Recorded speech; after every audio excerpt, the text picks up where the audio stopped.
Hello everyone, कैसे हैं आप सब। मैं आशा करता हूं कि आप सब कुशल मंगल होंगे।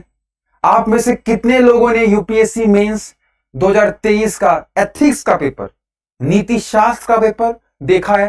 तो आप में से जितने लोगों ने भी मेरी क्लासेस की थी उन लोग को निश्चित ही ये पता ही होगा कि मैक्सिमम प्रश्न हमारे नोट्स और क्लासरूम प्रोग्राम से हूबहू उतर के आए हुए हैं।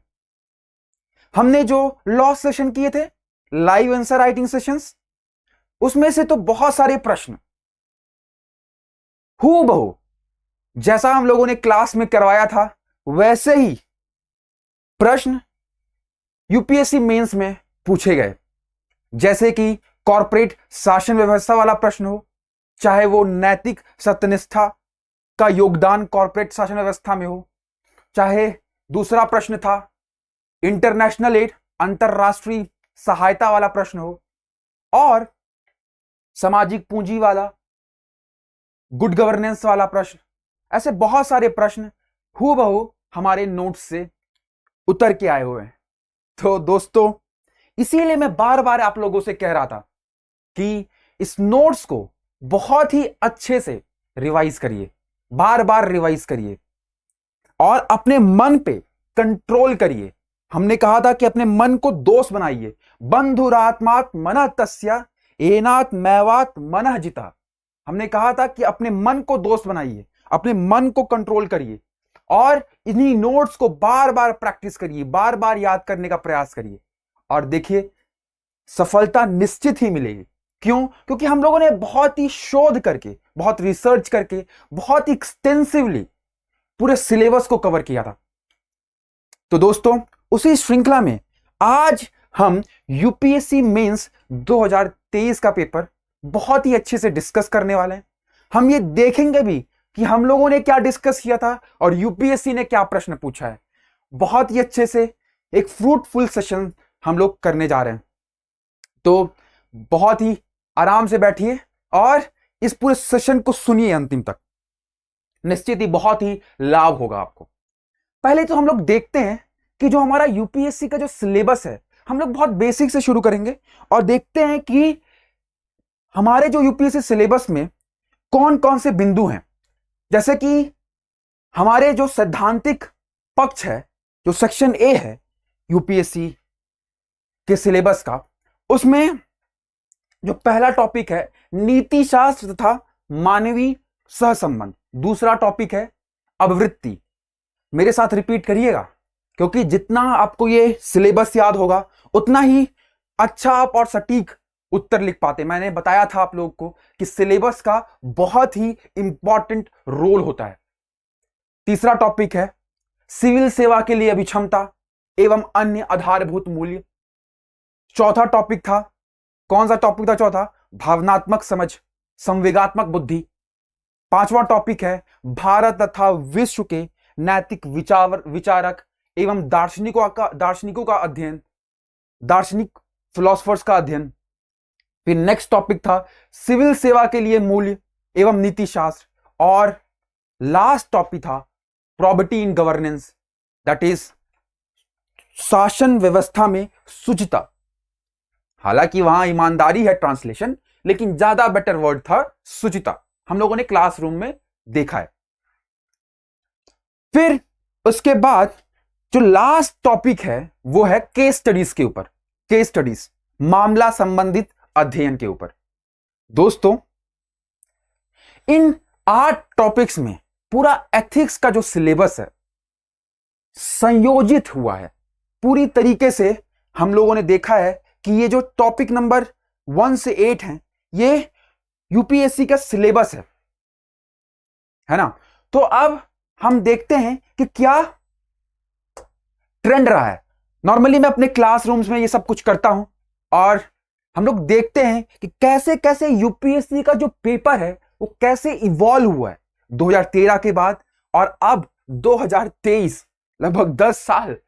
कैसे यूपीएससी का पेपर, कौन कौन से टॉपिक्स पहले महत्वपूर्ण थे, अब कौन से टॉपिक्स पे यूपीएससी ज्यादा फोकस कर रहा है ना। तो हम लोग देखते हैं, हम लोग ये पाते हैं कि टॉपिक नंबर 1 से अगर हम लोग देखें तो टॉपिक नंबर 1 में पहले यूपीएससी बहुत सारे प्रश्न पूछा करता था, जैसे 2013 में 30, 2014 में 30, 15 में 20, 16 में 30, 17 में 20 नंबर का प्रश्न पूछा गया। तो हम लोगों ने देखा है कि 2013 से लेकर 2018 19 तक क्या कर रहे थे यूपीएससी, 20 अंक 20 या फिर 30 अंक के प्रश्न पूछे जा रहे थे। लेकिन अब अगर हम लोग देखेंगे तो 2023 में मात्र 10 अंक का प्रश्न पूछा गया है ना। तो थोड़ा सा इस टॉपिक पे जो वेटेज है वो कम होता हुआ नजर आ रहा है। लेकिन ये जो टॉपिक नंबर 1 है हम लोगों ने डिस्कस किया था, अन्य सभी टॉपिक्स के लिए एक आधार का काम करता है, एक बेस का काम करता है। और अगर फाउंडेशन स्ट्रांग है तो हमको पता है कि हम बहुत ही आसानी से और टॉपिक को समझ सकते हैं। Topic number 2 अभिवृत्ति। टॉपिक नंबर 2 अभिवृत्ति के ऊपर हर साल एक प्रश्न पूछा ही जाता है और लगभग वही ट्रेंड है। और उसमें अब बल्कि थोड़ा कंटेम्प्रेरी रेलेवेंस के जो प्रश्न है वो पूछे जा रहे हैं। कंटेम्प्रेरी रेलेवेंस के प्रश्न, करंट अफेयर बेस्ड क्वेश्चंस वो ज्यादा पूछे जा रहे हैं। टॉपिक नंबर जैसे कि क्वेश्चन आया था स्वच्छ भारत अभियान के ऊपर, उसमें सोशल इन्फ्लुएंस और परसुएशन का रोल। टॉपिक नंबर 3 सिविल सेवा के लिए अभिक्षमता एवं अन्य आधारभूत मूल्य।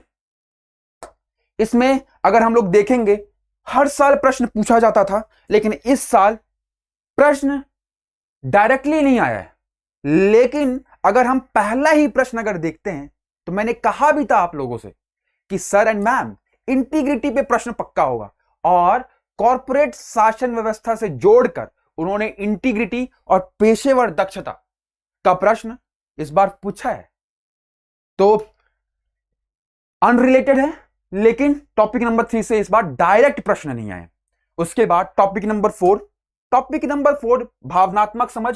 और मैंने कहा था कि एक प्रश्न आएगा, उसका हम लोगों ने पूरा शुरुआत से लेकर अंतिम तक परिचय, पूरा बॉडी और कंक्लूजन, पूरा एक क्वेश्चन ही हम लोगों ने डिस्कस किया था। वही सेम क्वेश्चन जो पहली लाइन लिखवाई थी, वही सेम प्रश्न यूपीएससी ने पूछ लिया है। और जिन लोगों ने भी क्लासेस अटेंड की होंगी उनको तो पूरा आंसर ही याद होगा, रटा हुआ होगा, और वो सीधा उतार के चले आए हुए होंगे। फिर टॉपिक नंबर 5 हर साल कोटेशन बेस्ड क्वेश्चन, भारत तथा विश्व के नैतिक विचारक एवं दार्शनिकों का अध्ययन। उसमें से 3 कोटेशन बेस्ड क्वेश्चन, उद्धरण पूछे जाते हैं। और हम लोगों ने जो फ्रेमवर्क डिस्कस किया था, जो भी फ्रेमवर्क हम लोगों ने डिस्कस किया था, उसी फ्रेमवर्क पर तीनों प्रश्न बहुत ही आसानी से सॉल्व हो सकते थे। जिन लोगों ने भी क्लासेस की थी उन लोगों ने बहुत सारे थैंक यू के मैसेजेस भेजे थे कि सर उस फ्रेमवर्क पे डाला और उत्तर तुरंत आ गया। तो उन सब आयामों को भी हम लोग चर्चा करेंगे। टॉपिक नंबर 5 तो हो गया। टॉपिक नंबर 6 जो कि बहुत ही इंपॉर्टेंट टॉपिक है, मैंने कहा था कि इसका जो रेलेवेंस है वो साल दर साल बढ़ता ही गया। अगर हम लोग देखें तो 70, 30, 40, 30 और इस साल 50 अंक का, मतलब 50 अंक का प्रश्न अगर किसी टॉपिक से पूछा जा रहा है तो निश्चित ही वो टॉपिक बहुत ही महत्वपूर्ण है, बहुत महत्वपूर्ण है ना। और हम लोगों ने बहुत सारे प्रश्न लॉ सेशंस में किए थे इस टॉपिक पे, और सारे प्रश्न हमारे लॉ सेशंस हैं। तो मैंने कहा था कि हमें लॉ सेशंस को बहुत ही सीरियसली लेना है, बहुत अच्छे से याद करके आना है, जिस तरीके से मेंस होता है उस तरीके से लेना है। और जिन लोगों ने भी वो सेशंस किए थे, क्रैश कोर्स अटेंड किया था, उन लोग को निश्चित ही लाभ मिला होगा।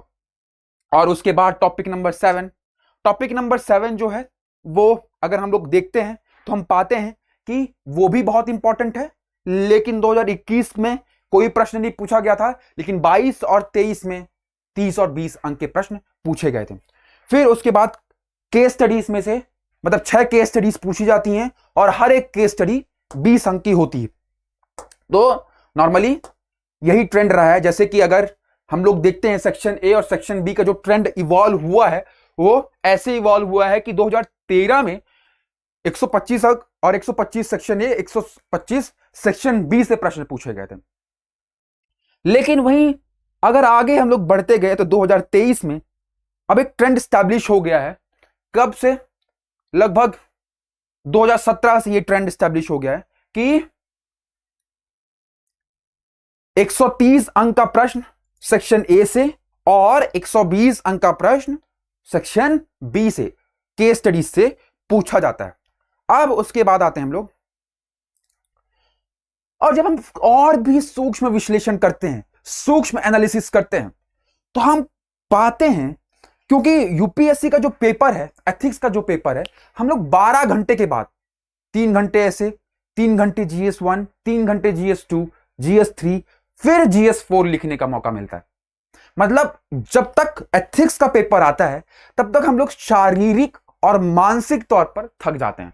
तो उसमें इस पेपर में ट्रेंड का एनालिसिस बहुत ही ज्यादा इंपॉर्टेंट हो जाता है कि आखिरकार क्या ट्रेंड रहा है, मतलब कि नंबर ऑफ वर्ड्स कितने पूछ रहे हैं।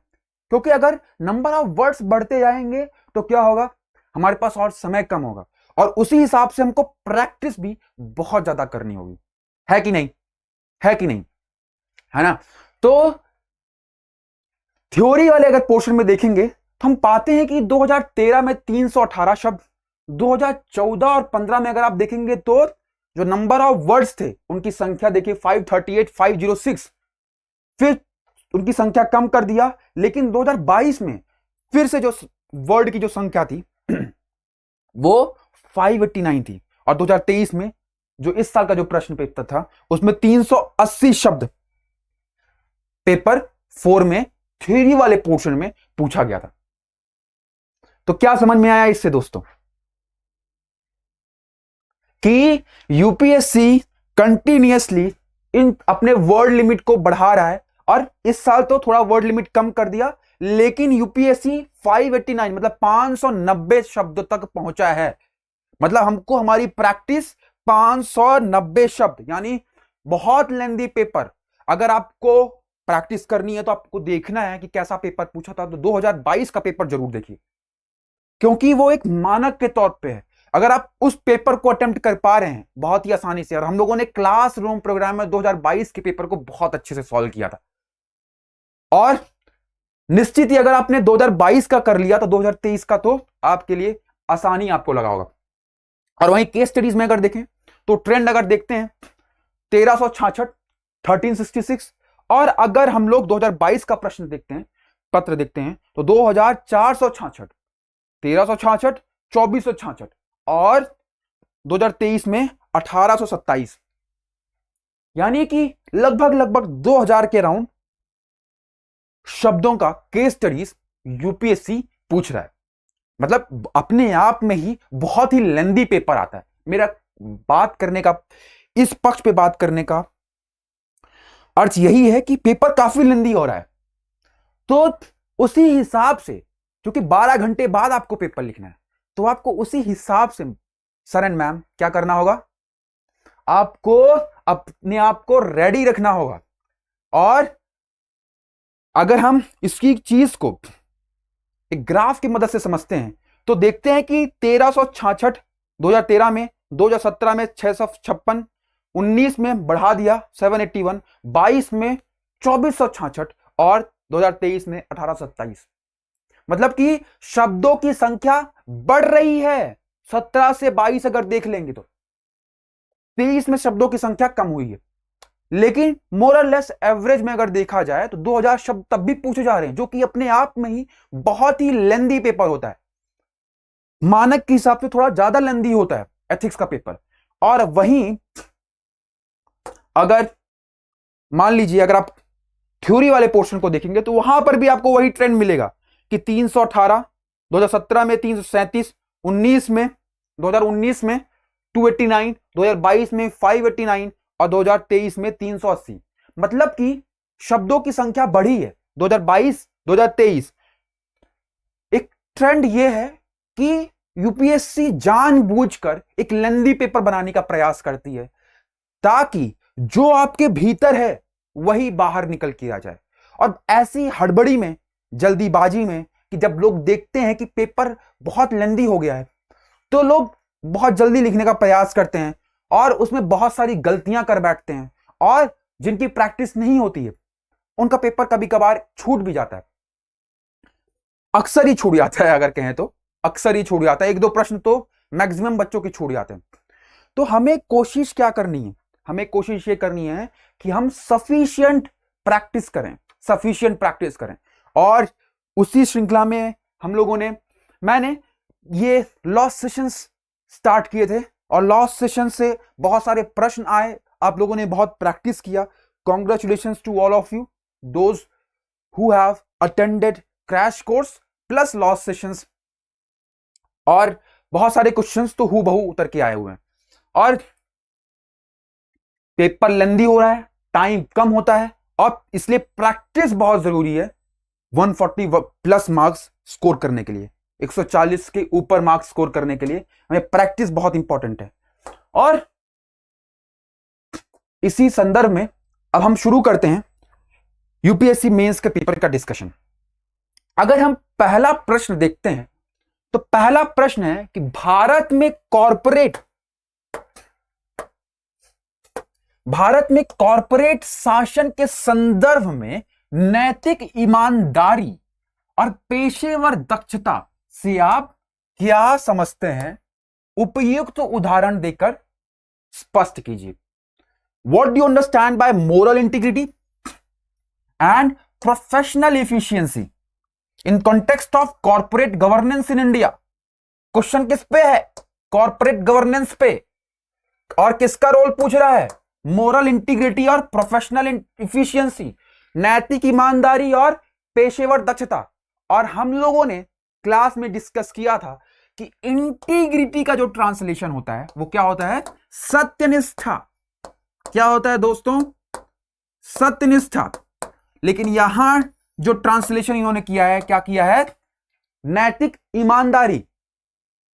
तो हमने क्लास में डिस्कस किया था कि हमें हमेशा इंग्लिश का ट्रांसलेशन देखना है, क्योंकि हिंदी के में जो ट्रांसलेट करते हैं, जो भी अनुवादक हैं, वो कभी कभार गलत कर देते हैं कि उससे सटीक मतलब नहीं होता है।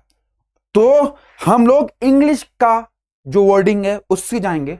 और इंटीग्रिटी, सत्यनिष्ठा को हम लोगों ने बहुत अच्छे से समझा हुआ है। क्या होती है सत्यनिष्ठा? जी बिल्कुल, कि जब वचन, विचार और कर्म में एक रूपता हो। हमने नॉलन समिति का डेफिनेशन देखा था कि जब आपको कोई देख भी ना रहा हो तब भी आप अपने कर्तव्यों का दृढ़ता पूर्वक, निष्ठा के साथ उन कर्तव्यों का पालन कर रहे हैं, तो आप सत्यनिष्ठ हैं। जैसी कथनी है वैसी करनी है, जैसे आप भीतर से हैं वैसा ही आप बाहर है, तो आप क्या है, सत्यनिष्ठ हैं। तो मॉरल इंटीग्रिटी और प्रोफेशनल इफिशियंसी, पेशेवर दक्षता, कि आप अपने काम को कितना इफिशिएंटली परफॉर्म करते हैं, आप रिजल्ट ले आ पा रहे हैं कि नहीं, वो चीज किसमें आती है, पेशेवर दक्षता में। तो अगर इस प्रश्न को हम लोग अप्रोच करेंगे कि कैसे अप्रोच करना है, तो सबसे पहले कॉर्पोरेट शासन व्यवस्था के को आप समझाइए कि ये है क्या। परिचय में क्या समझाना है कि कॉर्पोरेट शासन व्यवस्था क्या है। उसकी 2-3 डेफिनेशन हम लोगों ने क्लासरूम में देखी थी। या तो आप शुरू करिए, कॉर्पोरेट शासन व्यापार में नैतिक आचरण, या फिर किसी कंपनी को चलाने के तरीके, सिद्धांत व निर्देश, कैसे कंपनी चलती है, वो क्या होगा, कॉर्पोरेट शासन व्यवस्था। कैसे कंपनी के सिद्धांत, कैसे तरीका, कैसे उसके जो निर्णय लेने की जो प्रक्रिया है वो कैसे संचालित होती है, इसमें अनिवार्यतः नैतिक तत्वों को शामिल किया जाता है। इसके हम लोगों ने 2 डायग्राम्स भी देखे थे। मैंने कहा था कि डायग्राम्स जरूर बनाना है। 2 डायग्राम कॉर्पोरेट शासन व्यवस्था में कि नैतिक तत्वों की उपस्थिति, दूसरा कंपनी के प्रशासक, शेयरधारक, ग्राहक व समाज के सभी सदस्यों को लाभ, गांधी जी का न्यासी सिद्धांत के अनुरूप ट्रस्टीशिप कॉन्सेप्ट, और आर्थिक व सामाजिक लक्ष्यों के मध्य संतुलन। ये डायग्राम हम लोगों ने क्लास में समझा था। और दूसरा डायग्राम जो था वो डायग्राम था पीपल, प्लैनेट और प्रॉफिट। पीपल, प्लैनेट और प्रॉफिट, इसमें हम लोगों ने समझा था कि जो भी कंपनी के जो भी निर्णय होते हैं वो कैसे होना चाहिए, जो लोग उस कॉर्पोरेट से जुड़े हुए हैं उनको प्रॉफिट हो। दूसरा, जो प्लैनेट है, जैसे पृथ्वी है,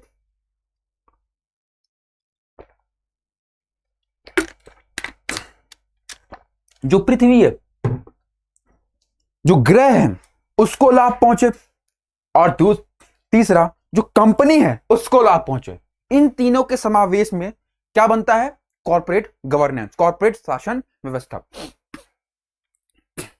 उसके बाद आपको एक लिंकिंग पैराग्राफ देना था कि भारत में कॉर्पोरेट शासन व्यवस्था के संदर्भ में नैतिक ईमानदारी, अब ब्रैकेट में आप क्या लिखते?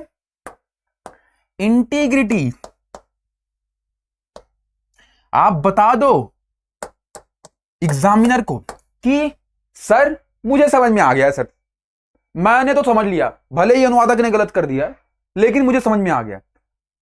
पेशेवर दक्षता दो आवश्यक सिद्धांत हैं जो कॉर्पोरेट क्षेत्र में शामिल व्यक्तियों और संगठनों के व्यवहार और निर्णय लेने का मार्गदर्शन करते हैं। ये लिंकिंग पैराग्राफ दिया। उसके बाद क्या करना था हम लोग को?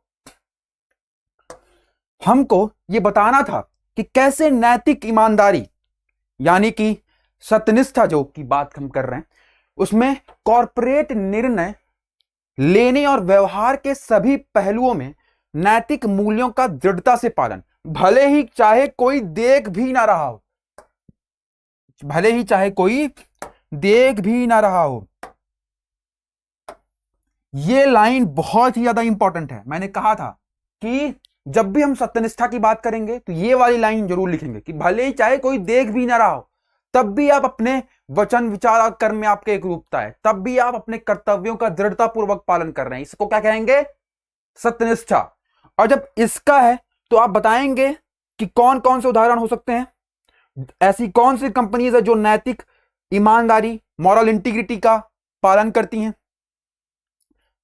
यानी कि मॉरल इंटीग्रिटी, नैतिक सत्यनिष्ठा का पालन करती हैं। तो जैसे कि टाटा ग्रुप अगर होगा, हम लोग देखेंगे तो टाटा ग्रुप हो गया। दूसरा एचडीएफसी बैंक के दीपक पारेख जिन्होंने पूरा स्टैब्लिश किया है, उनका उदाहरण हम लोग ले सकते हैं। और अगर निगेटिव में कौन सी कंपनी है जहां पर नैतिक सत्यनिष्ठा नहीं पाई जाती, तो आप वहां बताइए, क्या बताएंगे आप? कि चंदा कोचर का उदाहरण, किस प्रकार उन्होंने हेरा फेरी की और कॉर्पोरेट शासन व्यवस्था में नैतिक सत्यनिष्ठा के प्रिंसिपल्स का उल्लंघन किया और एक भ्रष्ट आचरण उन्होंने दिखाया। चंदा कोचर, आईसीआईसीआई बैंक के उदाहरण आपको देना है। फिर उसके बाद आपको दूसरा पक्ष आपको समझाना है। दूसरे पक्ष में आप बताएंगे पेशेवर दक्षता।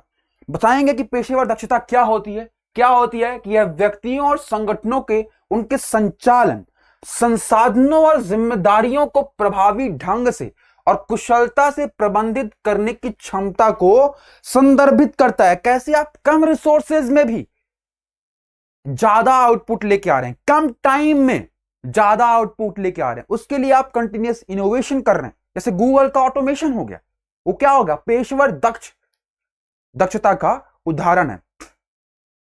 इवन टाटा ग्रुप, चाहे वो एचडीएफसी बैंक हो, वो भी किस प्रकार किसी काम के निष्पादन में किस प्रकार वो एक इनोवेटिव तरीका लेके आते हैं, किस प्रकार वो इफिशिएंट हैं, दक्ष हैं, क्या दिखाता है? और इसमें सक्षम नेतृत्व, सुदृढ़ प्रबंधन प्रथाएं और प्रासंगिक कानूनों और विनियमों का पालन करते हुए कॉर्पोरेट उद्देश्यों को प्राप्त करने की क्षमता शामिल है। समझ में आया कि नहीं आया? मतलब आपको कम संसाधन में आप किस प्रकार इफिशिएंटली अपने काम को परफॉर्म कर रहे हैं, रिजल्ट कैसे लेके आ रहे हैं, रिजल्ट ओरिएंटेड है। तो जैसे कि गूगल का ऑटोमेशन, टाटा ग्रुप या फिर एचडीएफसी ग्रुप, इन सब का उदाहरण देते हुए आपको यह समझाना है कि नैतिक ईमानदारी एवं पेशेवर दक्षता से कॉर्पोरेट शासन में क्या लाभ होगा। तो अगर आपके किसी कंपनी के भीतर मॉरल इंटीग्रिटी ही आ गई, नैतिक सत्यनिष्ठा आ गई या फिर पेशेवर दक्षता आ गई, तो क्या होगा दोस्तों? क्या होगा? निवेशकों के मध्य क्या होगा? विश्वास बढ़ेगा। उससे क्या बढ़ेगा? निवेश बढ़ेगा, कंपनी की समृद्धि होगी। क्यों? क्योंकि भरोसा है, सोशल कैपिटल बिल्डअप हो गया, सामाजिक पूंजी बिल्डअप हो गई है। और जब किसी कंपनी पे अगर पर ट्रस्ट हो गया है तो लोग वैसे भी किसी ट्रस्टवर्दी कंपनी में ही इन्वेस्ट करना चाहते हैं। आप किस पे इन्वेस्ट करेंगे? किसी ट्रस्टवर्दी, आपको पता है कि ये भरोसेमंद कंपनी है, उस पे आप इन्वेस्ट करेंगे, उससे कंपनी की समृद्धि होगी। अगर आप पेशेवर दक्ष हैं तो क्या होगा, आप हमेशा इनोवेटिव तरीकों को पालन करने की कोशिश करेंगे, जिससे रिजल्ट आउटपुट जो कि हो बम्पर अमाउंट में एक्सपोनेंशियल मिले, है कि नहीं। तीसरा, कंपनी में नवाचार को प्रोत्साहन मिलेगा, निष्पादन व गुणवत्ता बेहतर होगी और पारदर्शिता, जवाबदेहिता, सत्यनिष्ठा जैसे उच्च नैतिक मूल्यों की वृद्धि होगी। और फिर आप निष्कर्ष में, हमने बोला था, बताया था आपको कि आप लोगों को जब भी एक कॉर्पोरेट शासन व्यवस्था की बात होगी तो निष्कर्ष में हमेशा आपको गांधी जी के 7 पापों में से नैतिकता बिना व्यापार, ऐसा व्यापार जिसमें नैतिकता ही नहीं है, जिसमें कोई मूल्य ही नहीं है, वो क्या है, गांधी जी के अनुसार 7 सामाजिक पापों में से एक पाप है।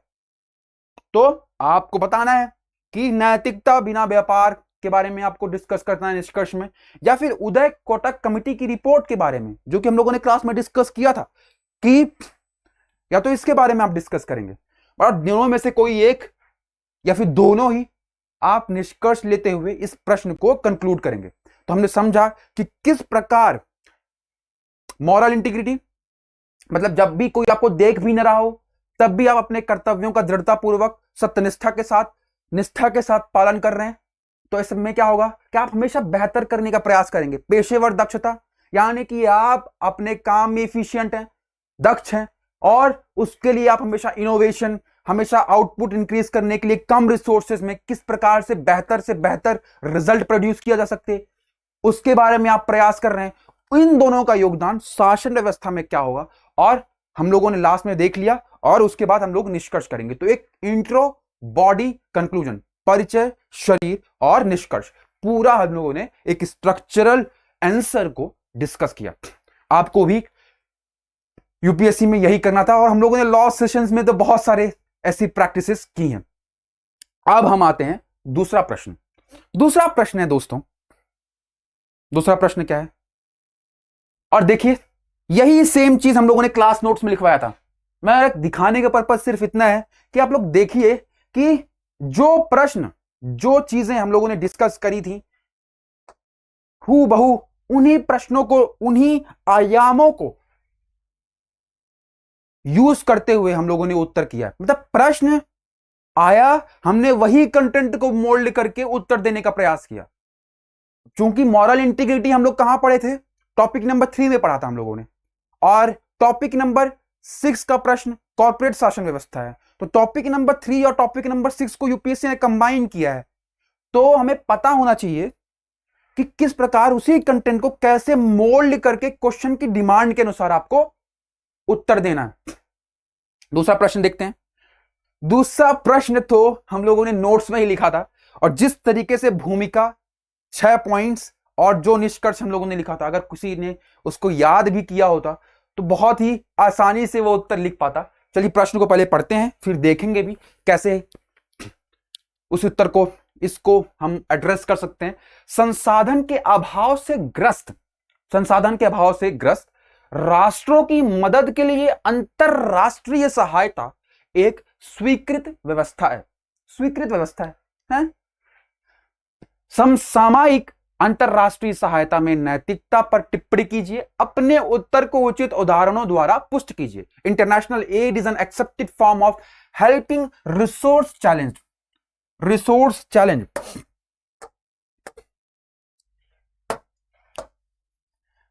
nations comment on ethics in contemporary international aid. Support your answer with suitable example. Suitable example. अब आपको समझ में आ गया कि सर आपने तो पढ़ाया था, अंतरराष्ट्रीय सहायता पढ़ाया था। क्या होता है अंतरराष्ट्रीय सहायता? जब कोई अमीर देश या फिर अंतरराष्ट्रीय संगठन या फिर कोई गैर सरकारी संगठन किसी गरीब देश, किसी विकासशील देश को पैसा देता है, सहायता देता है, आर्थिक सहायता देता है, या फिर किसी और प्रकार की सहायता देता है, चाहे वो आर्थिक हो या फिर किसी और फॉर्म में हो, और तो इसको हम लोग क्या कहते हैं? अंतरराष्ट्रीय सहायता कहते हैं। इसमें बदला कुछ नहीं, मतलब कि बदले में आपको कुछ मांगा नहीं जाता, आपको सहायता की जाती है। तो डेफिनेटली उसका पर्पस क्या होगा? उसका पर्पस क्या होगा मेरे दोस्तों? गरीबी को खत्म करना। दूसरा,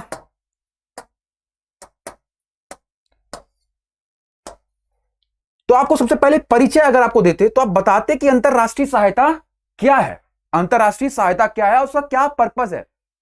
तो पहले तो आप बता देंगे कि अंतरराष्ट्रीय सहायता जो अक्सर अमीर देशों, अंतरराष्ट्रीय संगठनों और गैर सरकारी संगठनों द्वारा प्रदान की जाती है, वास्तव में संसाधन चुनौती वाले या विकासशील देशों को सहायता का एक व्यापक रूप से स्वीकृत रूप है। यह बता दिया आपने।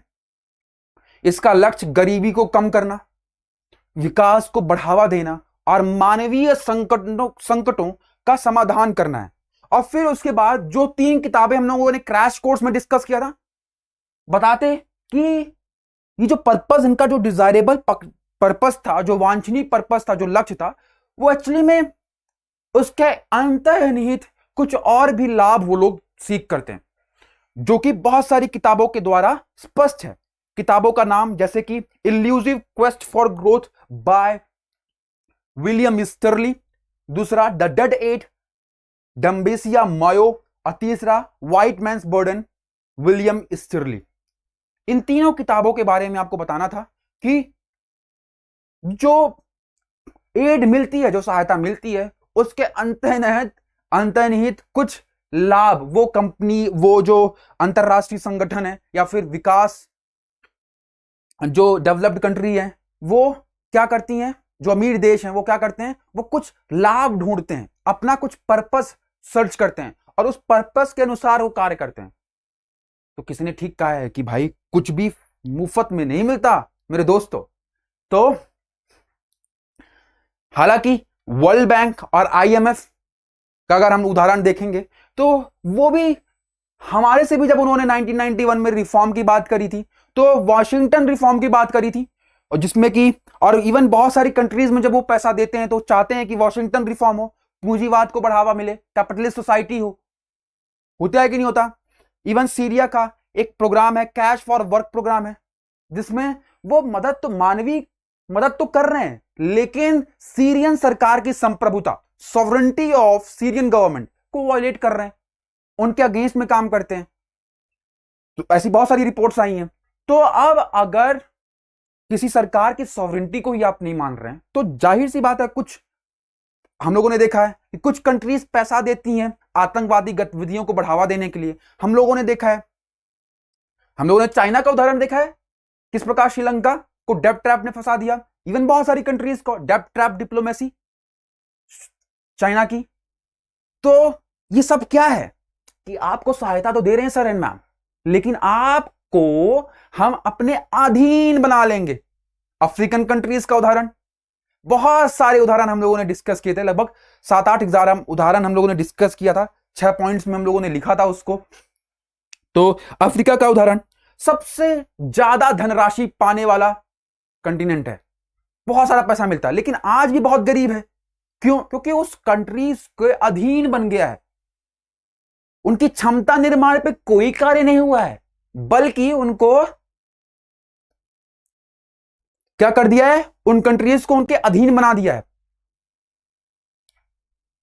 अगर आपको किसी को मदद करना ही है तो उसको मछली खाने से ज्यादा आपको क्या सिखाना चाहिए कि मछली कैसे पकड़ते हैं। ये अंग्रेजी में कहावत है कि नहीं है? तो क्षमता निर्माण में कोशिश करनी है, और यही चीज तो अमृत सेन ने भी की थी। तो हम लोगों ने इस पक्ष में तो हम लोगों ने बहुत अच्छे से इसका उत्तर लिखा। तो पहले तो परिचय लिखना है, फिर लिंकिंग पैराग्राफ में आपको ये वाली लाइन लिखनी है, इसको शॉर्ट में लिखना है, उदाहरण देते हुए आपको 6-7 पॉइंट में आपको समझाना है। जैसे कि हम लोगों ने ये क्लास नोट्स से में देखो, हम लोगों ने भूमिका लिखा था, और फिर उसके बाद गुड ग्लोबल गवर्नेंस की पृष्ठभूमि से निर्मित करता है, और फिर उसके बाद हम लोगों ने बताया था कैसे विश्व बैंक की अतिरिक्त शर्तों के बारे में बात किया था कि नहीं किया था। दूसरा पॉइंट हम लोगों ने बात किया था कि कैसे दूसरे देशों में अस्थिरता उत्पन्न करने के लिए कभी कभी अंतरराष्ट्रीय सहायता दी जाती है। तीसरा हम लोगों ने देखा था कैसे कुछ देशों ने यदा कदा दूसरे देशों में आतंकवाद, उग्रवाद को प्रोत्साहित करने के लिए धन दिया। फिर हम लोगों ने उदाहरण में देखा था जैसे कि अमेरिकी सीनेट में प्रस्तुत की गई रिपोर्ट के अनुसार पाकिस्तान अमेरिका से मिलने वाली सहायता को भारत के विरुद्ध आतंकवाद की गतिविधियों में बढ़ाने के लिए करता रहा है। ये उदाहरण भी हम लोगों ने देखा था। फिर उसके बाद बहुत सारे हमारे यहां भी FCRA एक्ट के अंदर बहुत सारे एनजीओ को बैन किया है, क्योंकि वो किसी असामाजिक गतिविधियों में अपने आप को इन्वॉल्व करके रखी हुई हैं, जिससे अस्थिरता उत्पन्न होती है देशों में। देखा है कि नहीं देखा है? सारे उदाहरणों को हम लोगों ने क्लास में देखा था, डिस्कस किया था। इन सभी उदाहरणों के बारे में आपको बात करनी, जैसे FCRA एक्ट आप देख सकते हैं, ये सब क्लास नोट्स ही हैं। और उसके बाद मैंने बहुत सारे तरीके बताए थे कि निष्कर्ष कैसे लिखना है इस प्रश्न का।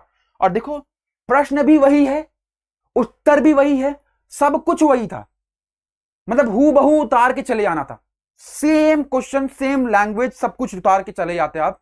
निष्कर्ष में मैंने बताया था कि जैसे वसुधैव कुटुंबकम की बात करते, या फिर SDG लक्ष्य की बात करते, या फिर मानवाधिकार को वरीयता की बात करते, प्रेम, शांति और अहिंसा जैसे मूल्यों की बात करते, और फिर आप कुछ मॉडल केसेस के बारे में आप डिस्कस करते हैं। मॉडल केसेस जैसे कि मिलेनियम विलेज प्रोजेक्ट केन्या का, जहां पर क्या किया गया कि केन्या के कुछ प्रोविंसेस में क्या किया गया कि पैसा तो दिया गया, लेकिन क्षमता निर्माण पे फोकस किया गया, कैपेसिटी बिल्डिंग पे फोकस किया गया, और जिसके बाद कुछ सालों के बाद पाया गया कि वहां से गरीबी हमेशा के लिए चली गई। तो हमेशा ज्यादा फोकस हमें करना है क्षमता निर्माण पे। इस तरीके से भी आप निष्कर्ष लिख सकते थे। तो इसका निष्कर्ष क्या निकलता है? ओवरऑल निष्कर्ष क्या निकलता है? निष्कर्ष क्या निकलता है कि चीख चीख के सबको स्कीम बता दो कि बस नोट्स रिवाइज करना था, सब हो जाता। नोट्स को ही बार बार याद करना था। जो भी लॉस सेशंस थे उनको ही लिख लिख के याद करते, बार बार प्रैक्टिस करते, क्योंकि सारे PYQs, सारे कॉन्सेप्चुअल पक्ष, और तीसरी चीज लॉस सेशंस, जो भी संभावित प्रश्न है वो सारे हम लोगों ने क्लास में ही डिस्कस किया था। सब कुछ तो डिस्कस किया था, और देखो हूबहू प्रश्न आया हुआ है। तो अब भी जो नेक्स्ट ईयर पेपर दे रहे हैं वो इन चीज को एज अ प्रूफ देखें, और बार बार सिर्फ नोट्स को बहुत अच्छे से पढ़ें। कुछ और पढ़ने की जरूरत नहीं है, क्योंकि हम लोगों ने, हमारे नोट्स बहुत ही पूरे सबसे बेहतरीन नोट्स हैं, सबसे बेहतरीन नोट, मैं खुद कह रहा हूं, क्योंकि सब कुछ हमारे नोट्स से है। तो कोशिश करें इसको बार बार पढ़ें, याद करें, और कोशिश करें कि बहुत ही अच्छे से रिवाइज करें। अब आते हैं तीसरा प्रश्न। नेक्स्ट प्रश्न था कि भ्रष्टाचार समाज में बुनियादी मूल्यों की असफलता की अभिव्यक्ति है। आपके विचार में समाज में बुनियादी मूल्यों के उत्थान के लिए क्या उपाय अपनाए जा सकते हैं?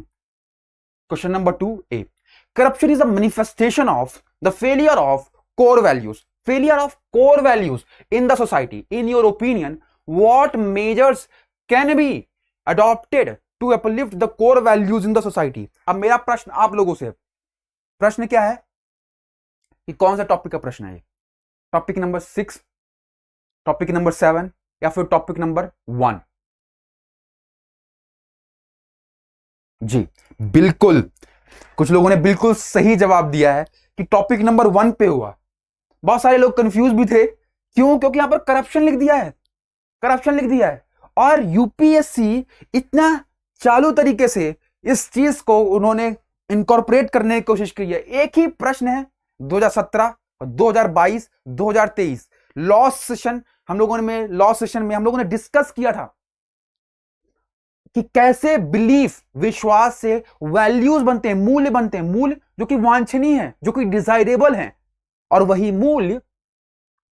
मूल्य अगर सही और गलत के दृष्टिकोण से देखा जाए तो व्यक्ति के लेवल पे क्या बनते हैं? नैतिकता, मोरालिटी बनती है। और कैसे वही मूल्य अगर सही और गलत के दृष्टिकोण से देखा जाए तो हम लोगों ने देखा था कि समाज के लेवल पे कैसे वो नीति शास्त्र बनता है, एथिक्स बनता है। और यही मूल्य कैसे एटीट्यूड, अभिवृत्ति का फॉर्मेशन करते हैं। देखा था कि नहीं देखा था? इसका मतलब क्या हुआ? ये जो वैल्यूज हैं, जो मूल्य हैं, आपके आचरण को गाइड करते हैं। तो सर मैम क्या मतलब हुआ कि जो मूल्य है, सर आप कह रहे हैं कि जो मूल्य है वो आपके आचरण को डिसाइड करते हैं, आचरण का निर्धारक है? जी बिल्कुल। तो सर इसका मतलब अगर मूल्य खराब हो गया, मूल्य असफल हो गए, मूल्य निगेटिव मूल्य हो गए, तो सर हमारे आचरण भी गलत होंगे, आचरण भी भ्रष्ट होंगे।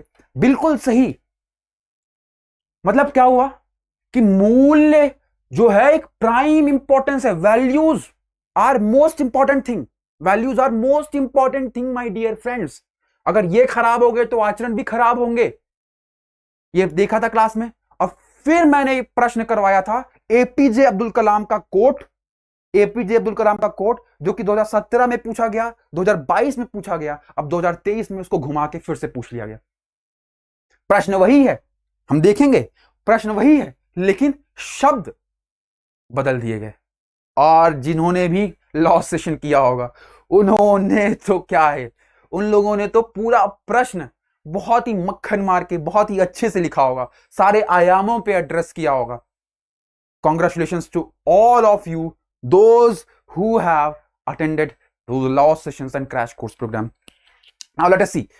अब हम देखते हैं कि परिचय में मैंने बताया था कि जब भी कभी परिचय है तो आपको करप्शन के ऊपर थोड़ा सा लिखना है, भ्रष्टाचार के ऊपर। हम लोगों ने 3 या फिर 4 हम लोगों ने इंट्रोडक्शन डिस्कस किए थे, उसमें से 2-3 तो हम लोगों के अभी सामने, जैसे कि ट्रांसपेरेंसी इंटरनेशनल वाला प्रश्न इंट्रोडक्शन था कि हमने बताया था कि उसके अनुसार भ्रष्टाचार निजी लाभ के लिए सौंपी गई शक्ति का दुरुपयोग है। दूसरा हम लोगों ने देखा है, ये पहला इंट्रोडक्शन हो गया। दूसरा इंट्रोडक्शन है भ्रष्टाचार धारणा सूचकांक 2022। इसको बार बार मैंने कोट किया था क्लास में कि सर देख लेना, रैंक देख लेना।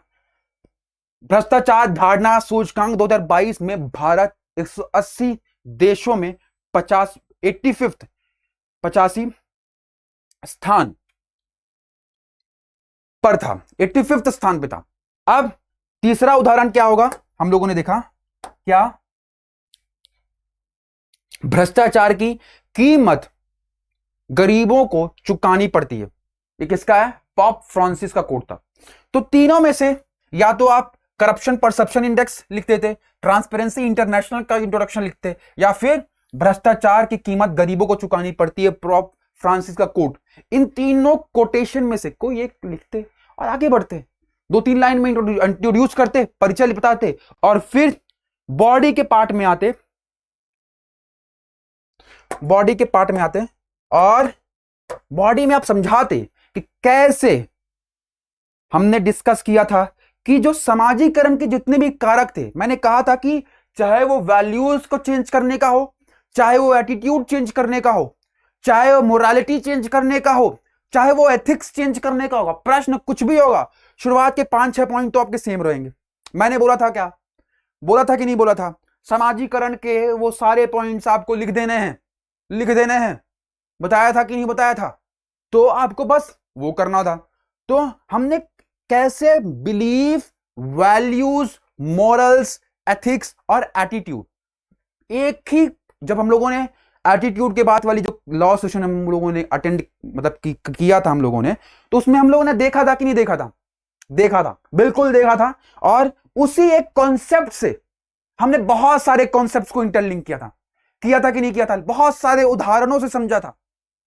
तो वही सारे पॉइंट्स आपको लिखना है कि नैतिक शिक्षा, जैसे कि उदाहरण नई शिक्षा नीति 2020, परिवार में नैतिक मूल्यों का सुदृढ़ीकरण, रोल मॉडल, दंड एवं पुरस्कार, लैंगिक समानता, नैतिक शासन, मीडिया की भूमिका, जैसे पेड न्यूज से बचना, ये सारे पॉइंट्स के बारे में आप लिखते कि नहीं लगते। इंग्लिश में observation learning, trial and error, हम लोगों ने देखा था कि नहीं देखा था, रिवॉर्ड एंड पनिशमेंट, कंडीशनिंग, ये सारे पॉइंट्स हम लोगों ने देखा था। हम लोगों ने इसको याद भी किया था, टॉर्क से याद किया था कि नहीं याद किया था, बिल्कुल।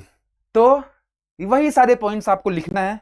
और फिर उसके बाद निष्कर्ष में सार्वजनिक जीवन, हम लोगों ने बोला था कि जब भी कभी सार्वजनिक जीवन की बात हो तो आप किसको कोट करेंगे, नॉलन समिति को कोट करेंगे, नॉलन समिति को। और आप निष्कर्ष में लिखते हैं नॉलन समिति, क्योंकि सार्वजनिक जीवन के बारे में बात कर रहे हैं तो तुरंत दिमाग में हिट करना चाहिए कि सर ने तो बोला था कि नॉलन समिति को कोट करना है। कहां कोट करना है, निष्कर्ष में कोट करने के लिए बोला था। और देखो बिल्कुल हूबहू लिख सकते हैं कि सार्वजनिक जीवन में भ्रष्टाचार से निपटने के लिए नॉलन समिति यूके द्वारा सुझाए गए मानकों का पालन दृढ़तापूर्वक होना चाहिए। इसको आप इंट्रोडक्शन, बॉडी और कंक्लूजन के फॉर्मेट में आप लिख सकते थे। इवन देखो आप, अगर आप देखोगे तो आप पाओगे कि 2017 में, 2022 में और 2023 में 2017 और 22 में प्रश्न क्या पूछा था? 17 और 22 में हूबहू यही प्रश्न उतर के आया था कि अगर किसी देश को भ्रष्टाचार मुक्त होना है और खूबसूरत दिमागों का देश बनना है तो मैं दृढ़ता से मानता हूं कि 3 प्रमुख सामाजिक सदस्य हैं जो बदलाव ला सकते हैं, वे माता, पिता एवं शिक्षक। प्रश्न वही, लेकिन शब्द नए। तो आसानी से कर सकते थे कि नहीं कर सकते थे?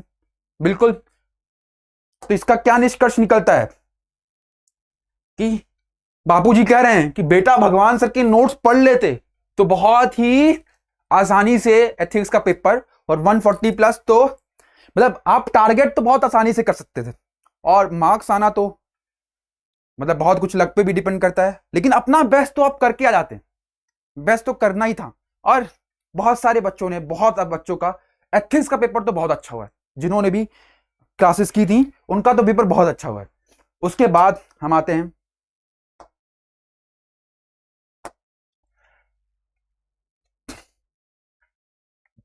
नेक्स्ट क्वेश्चन था, उपयुक्त उदाहरण सहित कार्य परिवेश में संदर्भ में जबरदस्ती अनुचित प्रभाव में अंतर स्पष्ट कीजिए। In the context of work environment differentiate between कोएर्जन।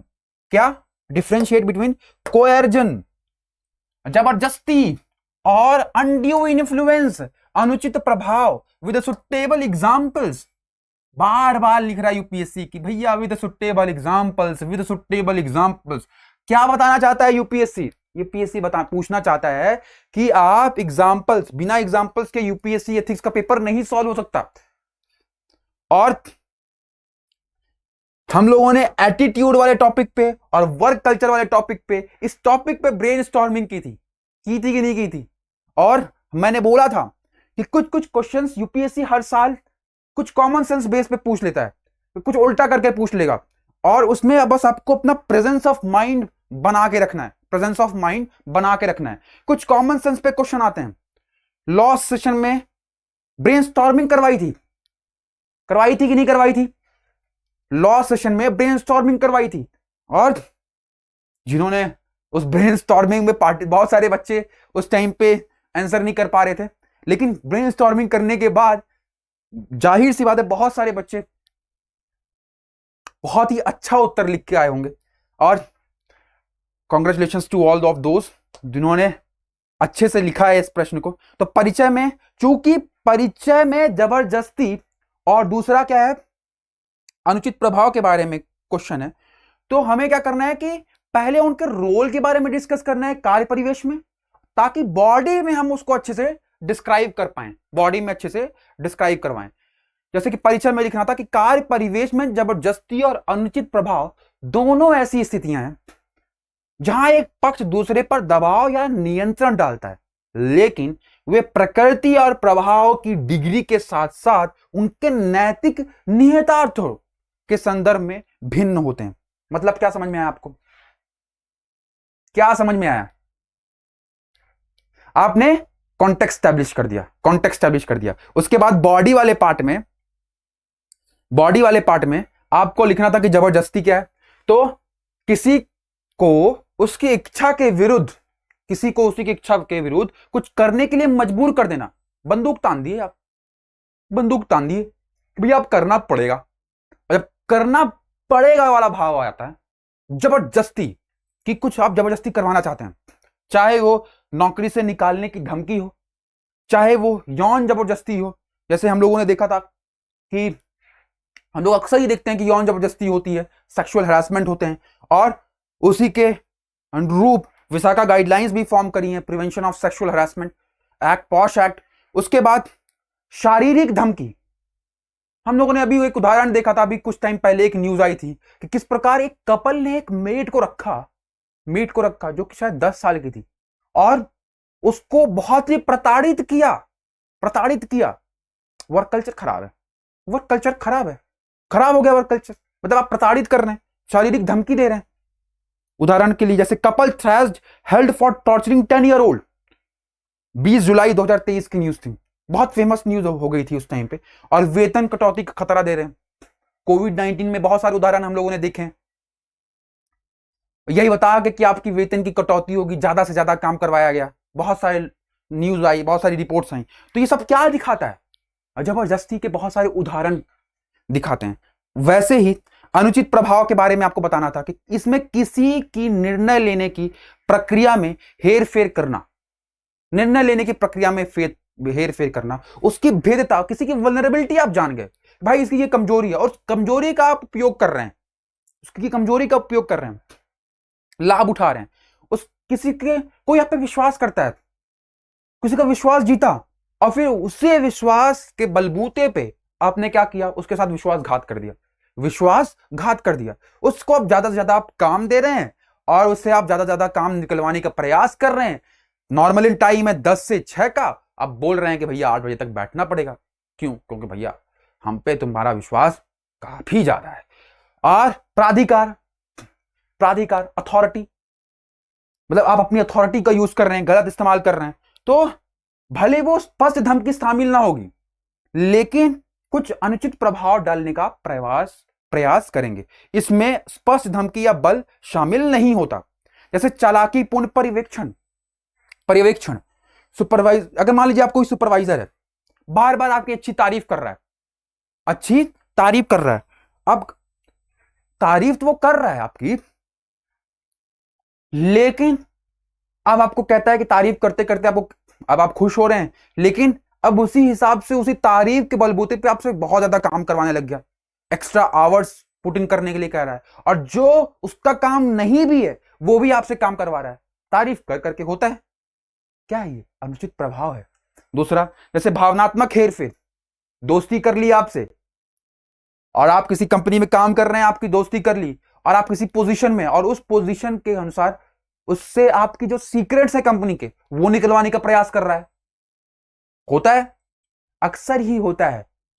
लोग दोस्ती करते हैं और किसी इंटेंट के साथ दोस्ती करते हैं, किसी पर्पस के साथ दोस्ती करते हैं कि इससे ये डाटा निकलवा लेंगे, इससे ये निकलवा लेंगे, और उसके हिसाब से उस व्यक्ति का गलत इस्तेमाल होता है।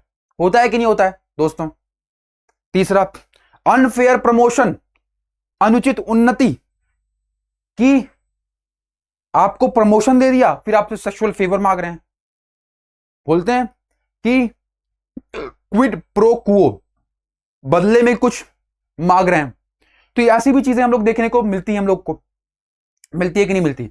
तो manipulative supervision, emotional manipulation, unfair promotion, ये सब उदाहरण हो गए अनुचित प्रभाव के। जब ये सब एक्सप्लेन करने के बाद आपको बताना है कि निष्कर्षतः इन दोनों का डिफरेंस समझाते हुए, अंतर समझाते हुए आप बताएंगे कि जबरदस्ती और अनुचित प्रभाव दोनों में कार्यस्थल में व्यक्तियों पर दबाव डालना शामिल होता है, लेकिन जबरदस्ती स्पष्ट बल या धमकियों पर निर्भर करती है, जबकि अनुचित प्रभाव हेरफेर और विश्वास या कमजोरियों के शोषण के माध्यम से संचालित होता है ना? और फिर उसके बाद दोनों ही समस्याग्रस्त हैं, दोनों ही अनैतिक हैं, लेकिन जबरदस्ती को आमतौर पर अधिक गंभीर और कानूनी रूप से अधिक दंडनीय माना जाता है, क्योंकि वो स्पष्ट रहता है, स्पष्ट रूप से बल का प्रयोग है। तो उसमें क्या होगा? जबरदस्ती में आप बता देंगे कि भैया यहां पर बल का प्रयोग है, लेकिन अनुचित प्रभाव में कुछ स्पष्ट रूप से होता नहीं है, तो उतना दंडनीय नहीं होता। उतना दंडनीय मतलब आप प्रूफ कैसे करेंगे? किसी के विश्वास को जीत के उसको प्रूफ करने के लिए थोड़ा प्रोसेस टीडियस हो जाएगी, कठिन हो जाएगी, कॉम्प्लेक्स हो जाएगी। तो हमने ये देखा कि कैसे अनुचित प्रभाव और जबरदस्ती में डिग्री का अंतर है, उसमें डायरेक्ट बल का प्रयोग है, इसमें उतना मतलब कि आपके हेरफेरी, विश्वास, आपकी कमजोरियों का फायदा उठा के आपसे कोई काम, आपका शोषण किया जाता है, वो ज्यादा दंडनीय है, कानूनी रूप से ज्यादा दंडनीय है। कौन? जबरदस्ती। लेकिन अनुचित प्रभाव उतना दंडनीय, मतलब वो उतना स्पष्ट रूप से दंडनीय नहीं होता है। उसके बाद नेक्स्ट प्रश्न अगर देखा जाए, तो नेक्स्ट प्रश्न अगर आप पढ़ेंगे, नेक्स्ट प्रश्न है quotation based question, question number 3A, question number 3A। प्रश्न को पढ़िए, ध्यान से पढ़िए।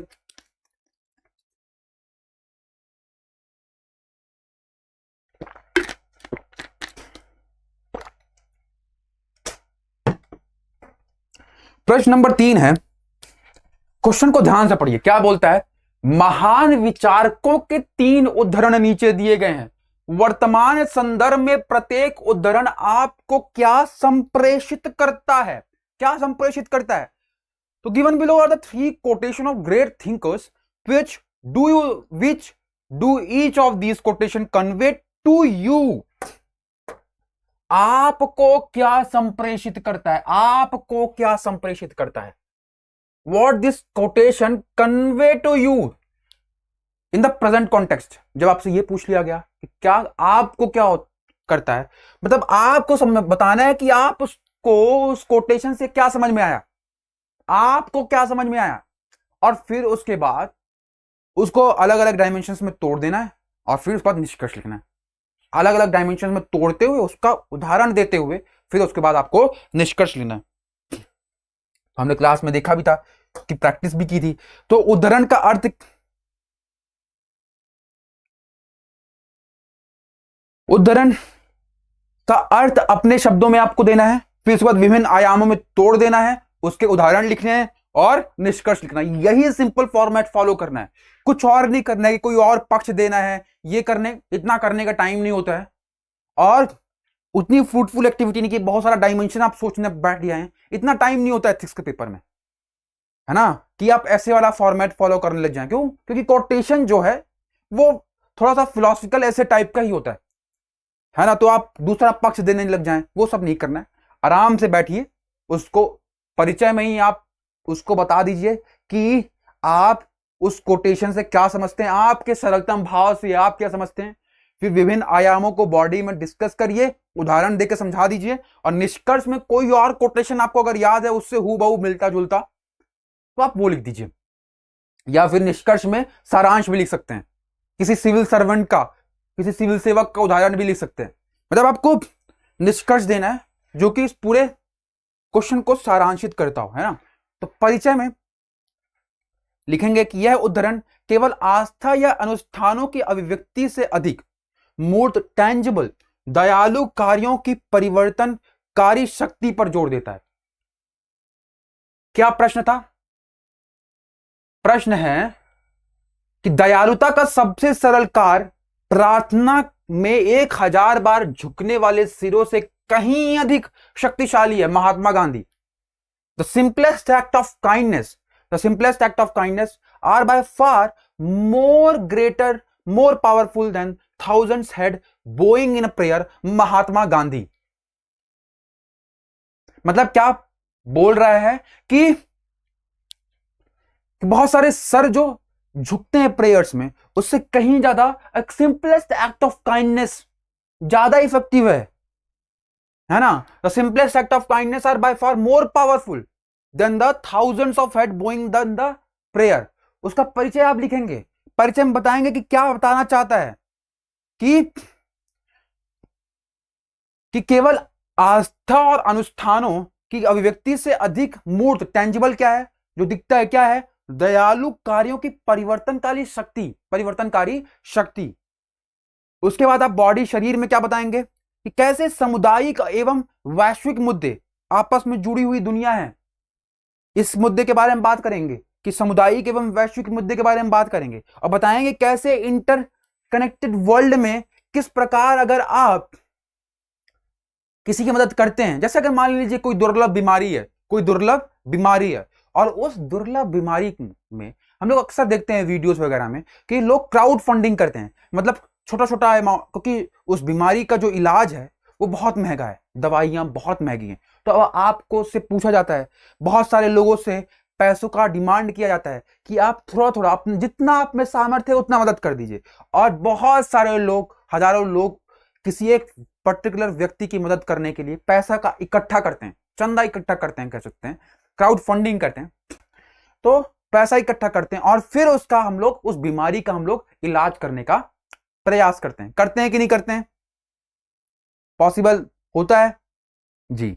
तो दुर्लभ बीमारी को ठीक करने के लिए लोगों द्वारा छोटी छोटी राशि इकट्ठा करना, क्राउड फंडिंग। तो एक सिंपलेस्ट एक्ट ऑफ काइंडनेस, आपका छोटा सा कर्तव्य किसी की जिंदगी बचा लेता है। होता है कि नहीं होता है? और आप अपना योगदान भी समझते हैं कि भाई मैंने पैसे दिए थे। होता है कि नहीं होता है? मैं आपका कंट्रीब्यूशन होता है तो आपको लगता है कि आपने मदद किया है, और यही छोटे छोटे छोटे छोटे अमाउंट बहुत ही एक्सपोनेंशियल रिजल्ट लेके आते हैं। मेहनत के साथ भी वैसा ही है कि थोड़ा थोड़ा थोड़ा थोड़ा मेहनत करते जाइए और अंतिम में जो रिजल्ट होता है वो एक्सपोनेंशियल होता है। आप एक दिन देखेंगे कि आप अपने आप को आईएएस बना पाएंगे, है ना। तो दूसरा क्या है, समानुभूति एवं करुणा। कोविड-19 में इस्कॉन का काम, सबको मुफ्त में क्या किया गया, भोजन खिलाया गया, मुफ्त में दवाइयां दी गई, ड्रग्स दिया गया, दवाइयां दी गई। फिर खालसा समूह द्वारा ऑक्सीजन सिलेंडर का उपलब्ध कराना। तीसरा, जितेंद्र सोनी 2010 बैच के जो आईएएस थे, राजस्थान कैडर, उनका चरण पादुका अभियान इतना फेमस हुआ कि पूरी की पूरी मुहिम बन गई, पूरी की पूरी मुहिम बन गई। इस एक व्यक्ति ने शुरू किया और बहुत सारे लोगों ने उसको फॉलो करना शुरू किया, और सब लोगों ने अपने बच्चों के लिए, अपने बच्चों के जो पुराने जूते थे वो दान करना शुरू किया, और एक चरण पादुका अभियान शुरू हो गया। तो ऐसे आप बात करेंगे परिवर्तन की प्रेरणा, समावेशिता, पर्यावरण प्रबंधन, निजी जिम्मेदारी, समाज की सेवा, इन सभी आयामों पे आप बात करेंगे कि परिवर्तन की प्रेरणा के बारे में बात करेंगे कि अगर आप किसी के बारे में बात कर रहे हैं कि मतलब आप कुछ करना चाह रहे हैं, कुछ करने, किसी कोई एक सिंपल एक्ट ऑफ काइंडनेस है, मतलब आप दयालुता का एक छोटा सा कर्तव्य, क्या होगा, दूसरों के लिए परिवर्तन की प्रेरणा बनेगा। समावेशिता का भाव होगा कि भले किसी का कोई भी जाति हो, कोई धर्म हो, आप मदद कर रहे हैं। पर्यावरण प्रबंधन में कि अगर आप मान लीजिए छोटे छोटे एक्ट हैं, छोटा आपका कुछ दयालुता का भाव है, आप छोटा सा पेड़ लगा दिया आपने, है ना, और अंततः क्या होगा कि थोड़ा थोड़ा आपने उस पे को सिंचित करते करते करते अब वो बहुत सारे लोगों को फल दे रहा है, छाया दे रहा है। उसके बाद निजी जिम्मेदारी, समाज की सेवा, है ना। इन सभी आयामों पे आपको बात करना है और अंतिम में निष्कर्ष लिखना है किसका, डेसमंड टूटू का। इनकी डेथ हो गई है 1.5 साल पहले, तो उनका कोट है, इससे जो मिलता जुलता जो है वो आपको याद रखना है कि जो बिल्कुल उससे हूबहू थोड़ा बहुत जो मिलता जुलता कोट है ना, तो वो अगर आपको याद है तो आप लिख दीजिए निष्कर्ष में, है ना। जैसे कि do your little bit of good where you are, it's those little bit of goods put together that overwhelm the world. तो आप जहां हैं वहां आप अपना थोड़ा सा भला करें, थोड़ा सा आप जो आपका सिंपल एक्ट ऑफ काइंडनेस है वो आप दिखाएं। यह अच्छाइयों के वे छोटे छोटे टुकड़े हैं जो दुनिया को अभिभूत कर देते हैं। तो बस इतना लिख के आप निष्कर्ष कर सकते थे। तो इस तरीके से इस प्रश्न को आप अप्रोच कर सकते थे। ऐसे ही दूसरा प्रश्न, क्वेश्चन का थर्ड बी पार्ट जो है, लोगों को जागरूक करने के लिए महिलाओं को जागृत होना चाहिए। जैसे ही वे आगे बढ़ती हैं, परिवार आगे बढ़ता है, गांव आगे बढ़ता है, देश आगे बढ़ता है। वो कहते नहीं है कि यत्र नार्यस्तु जीवन्ते रमन्ते तत्र देवता, यत्र सुनो जीवन्ते सर्वस्त्र फला क्रिया। मतलब कि जवाहरलाल नेहरू भी कह रहे हैं कि to awaken the people it is the woman who must be awakened. Once she is on the move, the family moves, the village moves, the nation moves. Jawaharlal Nehru. तो परिचय में आप लिखते कि यह उदाहरण सामाजिक प्रगति और विकास में महिलाओं की महत्वपूर्ण भूमिका को रेखांकित करता है, या फिर वुमेन से रिलेटेड कोई रिपोर्ट है, ग्लोबल जेंडर रिपोर्ट, जैसे अगर वर्ल्ड इकोनॉमिक फोरम का या फिर ओईसीडी की कोई रिपोर्ट होती, अगर आपको याद थी तो आप उसको लिखते। कोई इंडेक्स याद था तो भी लिख सकते थे, और शुरू करते और फिर उसके बाद आज के संदर्भ में आप बताते, जैसे कि महिलाओं के शिक्षित करने से कई गुना प्रभाव होते हैं। उसका उदाहरण देते हैं कि केरल में महिलाओं के मध्य उच्च साक्षरता के कारण स्वास्थ्य और शिक्षा में जो परिणाम देखने को मिलते हैं वो निश्चित ही क्या है, तारीफ योग्य हैं। दूसरा, महिलाओं का सामाजिक और आर्थिक सशक्तिकरण पूरे घर का उत्थान करता है। इसमें एला भट्ट का उदाहरण दे देते। सेवा पहल ने महिलाओं के नेतृत्व वाले एसएचजी की मदद की, जिसने आर्थिक और सामाजिक रूप से पूरे परिवार और परिणाम स्वरूप इन समुदायों का उत्थान किया। एला भट्ट के बारे में हम लोगों ने डिस्कस किया था गवर्नेंस की क्लासेस में। फिर उसके बाद राजनीतिक क्षेत्र, पंचायत में महिलाओं का उच्च प्रतिनिधित्व में लैंगिक समानता पर ध्यान बढ़ाया, संपत्ति के उत्तराधिकार के अधिकार जैसे कानूनी अधिकार महिलाओं के आर्थिक रूप से सशक्त बनाते हैं, है ना। ये सब उदाहरण आपको देना है। उसके बाद चिंगारी आंदोलन यूपी का, जिसमें कानूनी शिक्षा दी गई, और जब किसी महिला को वहां पर जब कानूनी शिक्षा दी जाती है तो वो लोग जागरूक हो जाते हैं, और ना केवल जागरूक होते हैं, इवन बहुत सारे पुरुष भी अपने राइट्स के बारे में जानना शुरू कर दिए। चिंगारी आंदोलन काफी फेमस हुआ था यूपी में, तो महिला सशक्तिकरण का एक बहुत ही परफेक्ट उदाहरण है। उसके बाद प्रेरणा और रोल मॉडल्स, बहुत सारी जो महिलाएं जो अलग अलग क्षेत्र में अपना कीर्तिमान स्थापित कर रही हैं, उनका उदाहरण देते हैं। देखा कैसे पूरा समाज में, जैसे टीना डाबी का उदाहरण, बहुत सारे लोग उनको देख के प्रेरित होते हैं। बहुत इस बार का जो यूपीएससी का रिजल्ट था, उसमें शुरुआत की कुछ 4 या 5 रैंक तक क्या था, महिला ही थी, फीमेल ही थी। वो क्या दिखाता है, वो बहुत सारी महिलाओं को प्रेरणा देता है। और उसके बाद वैश्विक विकास, अगर वो आईएमएफ वाला कोट भी है जो हम लोगों ने क्लास में लिखा था, तो इसमें वो भी लिख सकते थे। उसके बाद निष्कर्षतः women thrive, all of the society benefits and succeeding generations are given a better start in the life. महिलाएं आगे बढ़ती हैं तो पूरे समाज को लाभ मिलता है और आने वाली पीढ़ियों को जीवन बेहतर होता है। तो ये आप लिख सकते थे। उसके बाद आप बताते, इवन बहुत सारे जो आर्टिकल्स अभी इस टाइम पे वुमेन रिजर्वेशन बिल भी चल रहा है कि नहीं चल रहा है, वुमेन रिजर्वेशन बिल। तो उस वुमेन रिजर्वेशन बिल के बारे में अगर आप पढ़ते तो आप पाते कि ये वाला जो आर्टिकल आया था मनुराज जी का, वो ये भी कहा था, recognition of the unpaid labour and equitable sharing of household duties will ultimately dictate whether substantive reform in gender equality is achieved. और इसमें उन्होंने बताया था कि किस प्रकार अगर महिलाओं को, बीच में वो आर्टिकल में लिखते भी हैं कि किस प्रकार, चूंकि वुमेन का रिजर्वेशन है ना, और पंचायत इलेक्शन में, पंचायत वगैरह में रिजर्वेशन है, तो वो बताते हैं कि बहुत सारे लोग इस आर्टिकल में शुरुआती वो करते हैं कि सरपंच पति वाले कॉन्सेप्ट से, कि हमारे यहाँ सरपंच पति कॉन्सेप्ट जो है पूरी तरीके से प्रिवेल करता है। लेकिन ऐसा बिल्कुल भी नहीं है कि सिर्फ और सिर्फ नुकसान है, नुकसान ही हुआ है। बहुत सारी जगहों पे वुमेन कुछ टाइम के बाद अपने राइट्स को क्या करती हैं, एजर्ट करती हैं। ऐसा देखा गया है, ऐसे बहुत सारे सर्वे में। तो वुमेन रिजर्वेशन के बहुत सारे फायदे हैं, उससे लोग भी जागरूक होते हैं। वुमेन रिलेटेड इश्यूज जो भी हैं उनके बारे में और लोग भी जागरूक होते हैं, और उससे क्या पता चलता है हमको कि एक पूरा समाज का सशक्तिकरण होता है।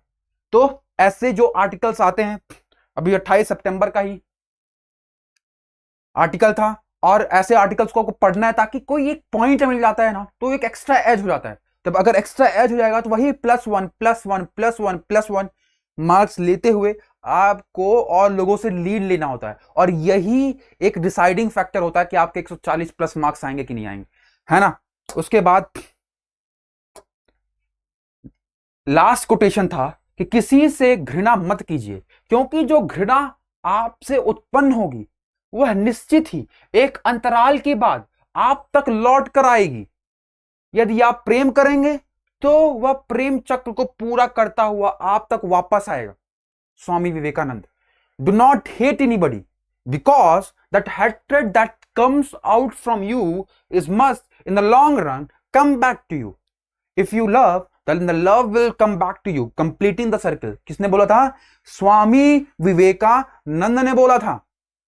बोला था कि नहीं बोला था? अब लिखा है तो बोला ही होगा। लेकिन क्या दिखाता है? लॉ ऑफ कर्मा दिखाता है एक कोटेशन। तो पहले तो आप बताएंगे कि हम ये क्या दिखा रहा है, परिचय में बताएंगे कि हमारे कार्यों के परिणामों और समकालीन समय में प्रेम और करुणा के महत्व के बारे में ये जोर देता है। बता दिया अपने सरलतम भाव में कि इस कोटेशन से आप क्या समझते हैं। उसके बाद विभिन्न आयामों पे बात करेंगे। लॉ ऑफ कर्मा, कर्म का नियम कि जैसा as you sow shall you reap, जैसा बीज बोएंगे वैसा ही आप फल प्राप्त करेंगे। तो कर्म का नियम। दूसरा परस्पर जुड़ाव, आप एक दूसरे से अगर आप प्रेम करते हैं, सहभागिता के साथ काम करते हैं तो परस्पर जुड़ाव होता है। प्यार और नफरत का चक्र, जैसे हम लोग सोशल मीडिया में आजकल देखते हैं कि कितना हेट्रेड फैला हुआ है। ऑनलाइन मीडिया में लोग हेट उगलते रहते हैं, उसके बारे में बात करिए। संघर्ष में समाधान के बारे में बात करेंगे कि कैसे अगर आप एक दूसरे की मदद करते हैं तो आप बहुत सारे कॉन्फ्लिक्ट रेजोल्यूशंस, इवन बहुत सारे जैसे अगर अंतरराष्ट्रीय संगठन है किसी पर्टिकुलर मुद्दे में भी, चाहे वो पर्यावरण रिलेटेड कोई मुद्दा हो, चाहे वो ट्रेड रिलेटेड कोई मुद्दा है, वो आपस में आते हैं, डिस्कस करते हैं और संघर्षों का समाधान निकालते हैं कि नहीं निकालते हैं। हम लोग ने बहुत सारे उदाहरण देखते हैं, जैसे वर्ल्ड ट्रेड ऑर्गेनाइजेशन वगैरह भी हो गया, या फिर कोई भी बहुत सारे जो इन्वायरमेंट रिलेटेड या फिर पर्यावरण रिलेटेड हो, या फिर कोई ट्रेड रिलेटेड, व्यापार रिलेटेड कोई भी ऑर्गेनाइजेशन है, या फिर कोई ह्यूमैनिटेरियन पर्सपेक्टिव में भी, मानवीय पर्सपेक्टिव में भी बहुत सारे जो संगठन है वो संघर्ष का समाधान के लिए आपस में जुटते हैं और समाधान करते हैं। उसके बारे में बात करेंगे। सामुदायिक संवाद, और ये संवाद ही है, कम्युनिकेशन ही बहुत सारे कॉन्फ्लिक्ट रेजोल्यूशन में मदद करता है। जैसे अगर मान लीजिए हिंदू मुस्लिम दंगे हो गए, या फिर किसी तो धर्मों के बीच में दंगे हो, किसी जो जाति के बीच में, किसी रीजन्स के बीच में जो दंगे हो गए, वो कैसे सॉल्व होंगे? संवाद से। मानसिक स्वास्थ्य, व्यक्तिगत विकास और नेतृत्व और रोल मॉडल के बारे में बात करेंगे। और निष्कर्षतः आप बताएंगे, रोंडा बर्न का एक कोट है कि what ever you give out in the life is what you receive back in life. Give positivity, you receive back positivity. Give negativity, you receive back negativity. आप जीवन में जो कुछ भी देते हैं वही आपको जीवन में वापस मिलता है। सकारात्मकता दीजिए, आपको सकारात्मकता वापस मिलेगी। नकारात्मकता दो तो तुम्हें नकारात्मकता वापस मिलेगी। रोंडा बर्न का कोट था, और इस कोटेशन के साथ आप बहुत ही आसानी से इसको आप लिख सकते थे। जो नेक्स्ट प्रश्न जो था वो बहुत इजी प्रश्न, और हम लोगों ने पूरा प्रश्न डिस्कस किया हुआ था क्लास में, पूरा प्रश्न डिस्कस किया हुआ है क्लास में। मतलब इंट्रोडक्शन, बॉडी, कंक्लूजन पूरा हूबहू। क्वेश्चन है, सफलता, चरित्र, खुशी और जीवन भर की उपलब्धियों के लिए वास्तव में जो मायने रखता है वह निश्चित रूप से भावनात्मक कौशलों का एक समूह है। आपका ईक्यू ना कि विशुद्ध रूप से संज्ञानात्मक क्षमताएं जो पारंपरिक आईक्यू परीक्षणों से मापी जाती हैं। यही सेम चीज, इवन हम लोगों ने आईक्यू और ईक्यू के बीच में डिफरेंस देखा था। हमने देखा था कि आईक्यू ज्यादा इंपॉर्टेंट होता है कि ईक्यू ज्यादा इंपॉर्टेंट होता है, क्लास में डिस्कस किया था। मैंने कहा था कि मैंने 5 इंट्रोडक्शन लिखवाए थे। मैंने कहा था कि किसी एक से आप शुरू करिएगा, जो भी आपको फिट बैठता है। जैसे इस केस में डेनियल गोलमैन का कोटेशन 80-20% वाला जो कॉन्सेप्ट हम लोगों ने क्लास में समझा था वो फिट बैठता है। तो लगभग तो आप परिचय में लिखते हैं। क्वेश्चन है कि what really matters for the success, character, happiness and life long achievement is a definite set of emotional skills and your EQ, not just purely cognitive abilities that are measured by the conventional IQ test. Do you agree with this view? Give reason in support of your answers. So, आपको क्या करना था? परिचय में लगभग 80% व्यक्ति की जो सफलता होती है वो EQ से आती है। किसने बोला? डेनियल गोलमैन में। और आप फिर ये डायग्राम भी बना सकते थे, मैंने कहा था कि बना सकते हैं बिल्कुल, और हमने बताया था इस डायग्राम की मदद से कि कैसे EQ सबसे इंपॉर्टेंट चीज है। और उसके बाद आप बताते एक कनेक्टिंग पैराग्राफ, या फिर इस तरीके से भी कर सकते थे कि संवेगात्मक बुद्धि के बारे में आप समझाने का प्रयास करते, या फिर EQ के बारे में आप समझाते कि मनुष्य की ऐसी क्षमता है जिसके माध्यम से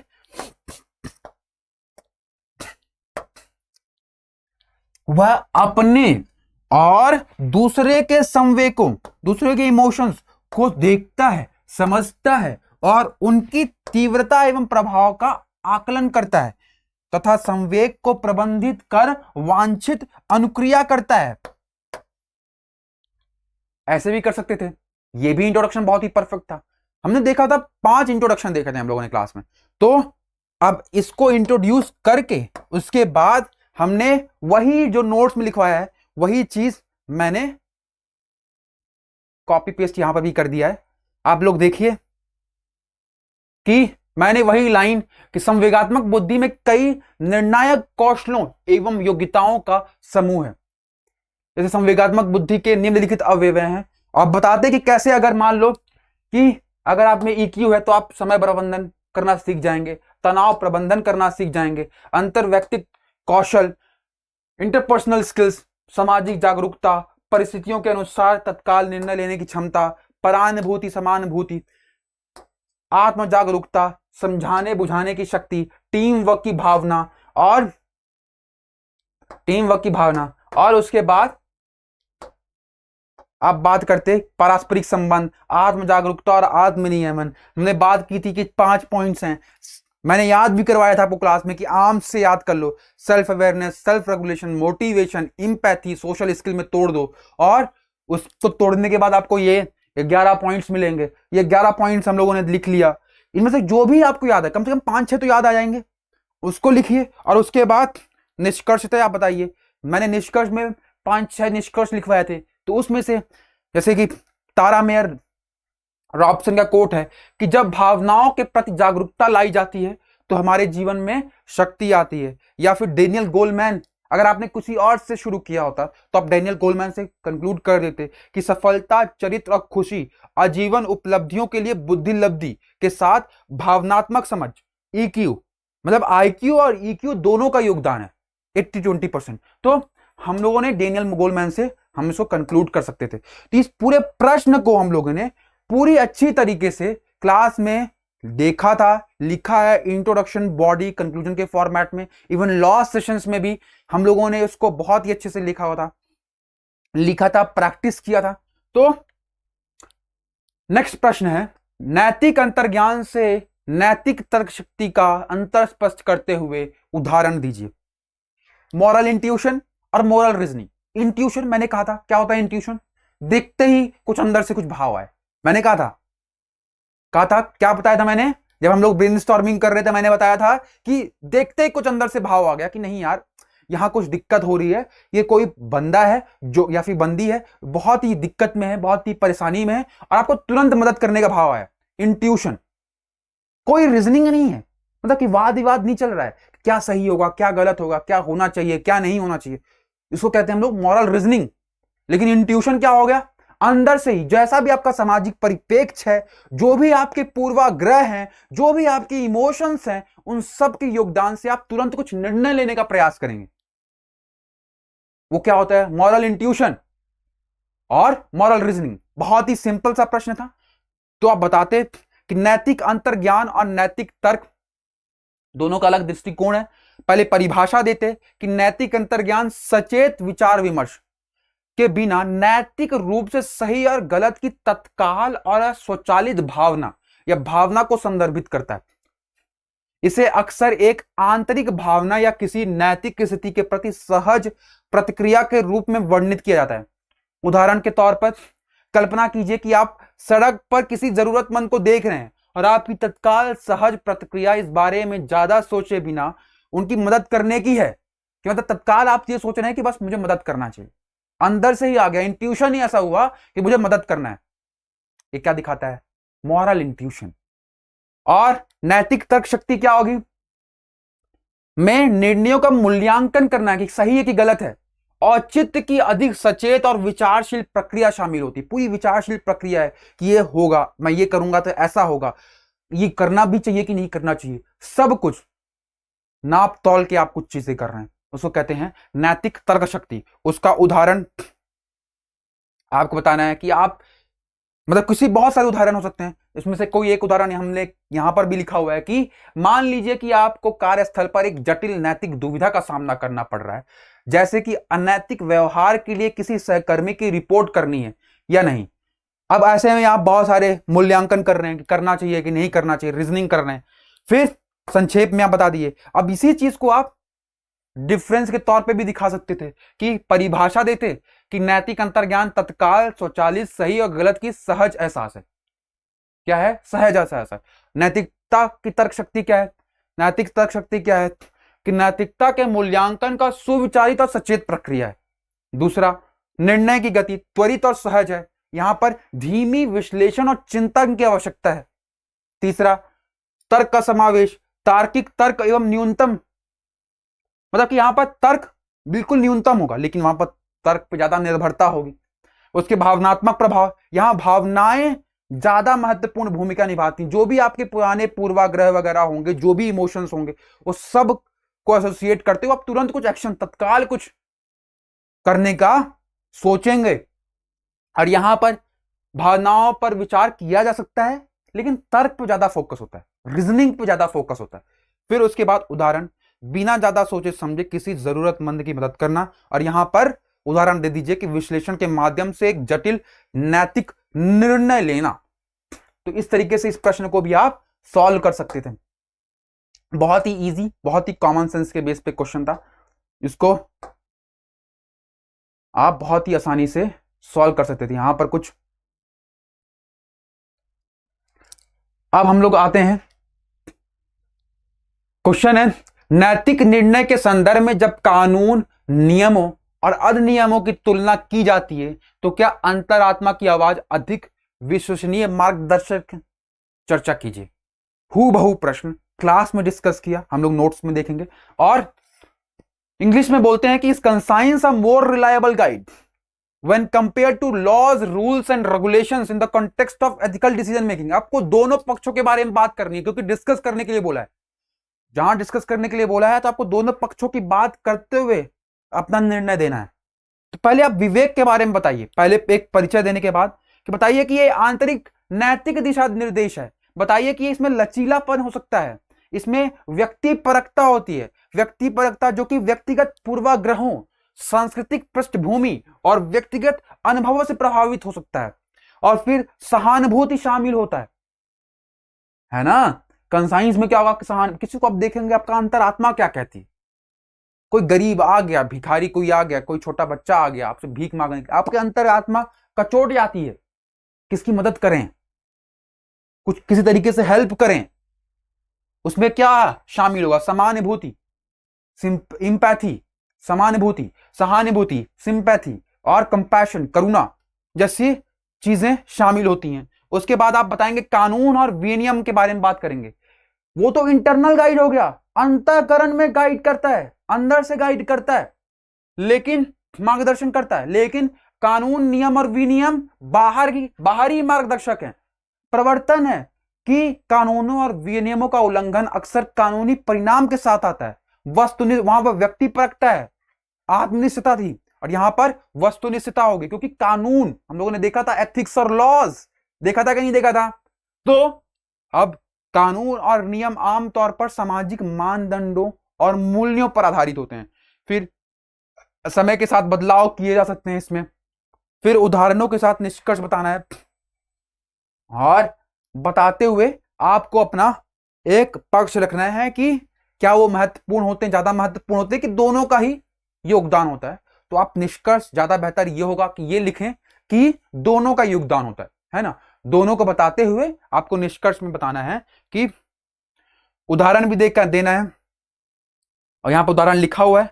और हम लोगों ने क्लास में भी डिस्कस किया था, कंसाइंस के बारे में पूरा लिखा था कि पूरा डेफिनेशन, और उसके बाद conscience as a source of ethical guidance, ये टॉपिक ही हमारे सिलेबस में।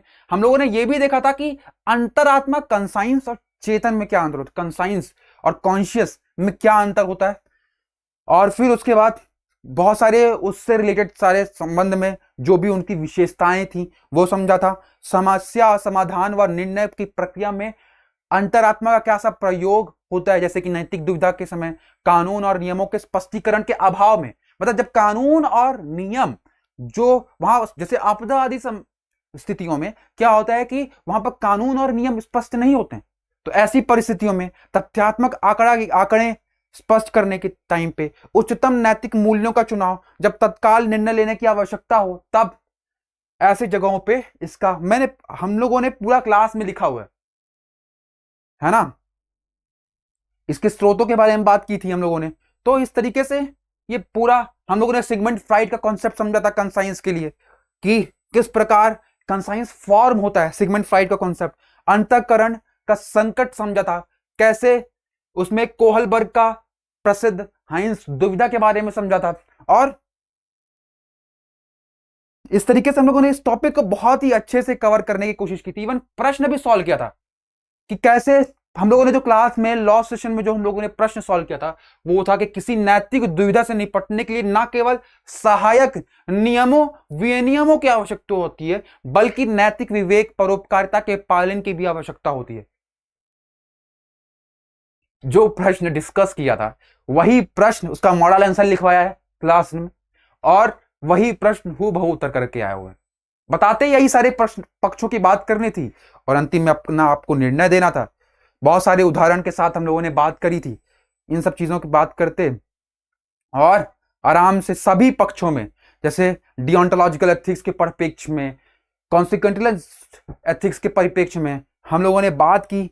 बहुत सारे भारतीय सेवा आचरण नियम 1968 उसके बारे में डिस्कस किया था और मोरल प्रूडेंस के बारे में बात करते हुए पूरा हम लोगों ने लिखा था। तो इस तरीके से प्रश्न हूबहू उतर के आया है, मतलब कि जो क्लास में किया वहीं से क्वेश्चन पिक हुआ और क्वेश्चन उतर के आ गया। तो यूपीएससी हमेशा आपकी मेहनत को रिवॉर्ड करती है क्योंकि कुछ ट्रेंड रहता है। हम लोग बार बार उस पेपर्स को डिस्कस करते हैं, बार बार पेपर्स को देखते हैं, तब जाके हम लॉ सेशंस में कुछ क्वेश्चंस को चुन के लेके आते हैं कि ये क्वेश्चन हो सकता है, ये क्वेश्चन आ सकता है ना। तो इसलिए मैं कहता हूं कि बार बार नोट्स को रिवाइज करिए, प्लस पीवाईक्यूज को बार बार प्रैक्टिस करिए, और तीसरा हमारे लॉ सेशंस जो भी हैं जो कि संभावित प्रश्न हो सकते हैं उनको बार बार प्रैक्टिस करिए। यही है, मतलब जो नोट्स, मतलब नोट्स में तो ये सारी चीजें हैं ही, तो जो नोट्स है उसको बार बार याद करिए। बार बार जो भी क्लास में लिखवाया गया है, जो क्लास में डिस्कस हुआ है, उन क्लासेस को बार बार देखिए, याद करिए। यही प्रोसेस है सरन मैम, यही प्रोसेस है। नेक्स्ट क्वेश्चन, वही सेम क्वेश्चन जो क्लास में डिस्कस किया वही आ गया। जैसे क्वेश्चन है, सत्यनिष्ठा प्रभावी शासन प्रणाली और सामाजिक आर्थिक विकास के लिए अनिवार्य है, विवेचना कीजिए। Probability is essential for effective governance and socio economic development, discuss. और इस प्रोबेबिलिटी को हम लोगों ने ऑनेस्टी, इंटीग्रिटी और प्रोबेबिलिटी में क्या अंतर होता है ये पूरा डिस्कस किया था। हमने 12 उदाहरण दिए थे, 12 एग्जांपल्स, पूरा अच्छी तरीके से समझने के लिए। हमने देखा था कैसे शासन व्यवस्था की प्रक्रिया में सत्यनिष्ठा शुचिता कहलाती है, कैसे सिद्ध सत्यनिष्ठा शुचिता कहलाती है।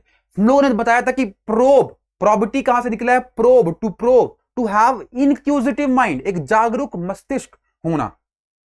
हमने बहुत सारे उदाहरण देखे थे और उन उदाहरणों की मदद से हम लोगों ने इस प्रश्न को भी सॉल्व किया था। हम लोग देखेंगे कि पहले हम लोग इसमें क्या करते हैं, परिचय लिखते कि शुचिता का तात्पर्य ईमानदारी, सत्यनिष्ठा और नैतिक और निष्कपट व्यवहार, पारदर्शिता और अदूषणीयता, इनकरप्टिबिलिटी जैसे सुदृढ़ नैतिक सिद्धांतों के होने और उनकी कठोरता से पालन करने से है, उनके कठोरता से पालन करने से है।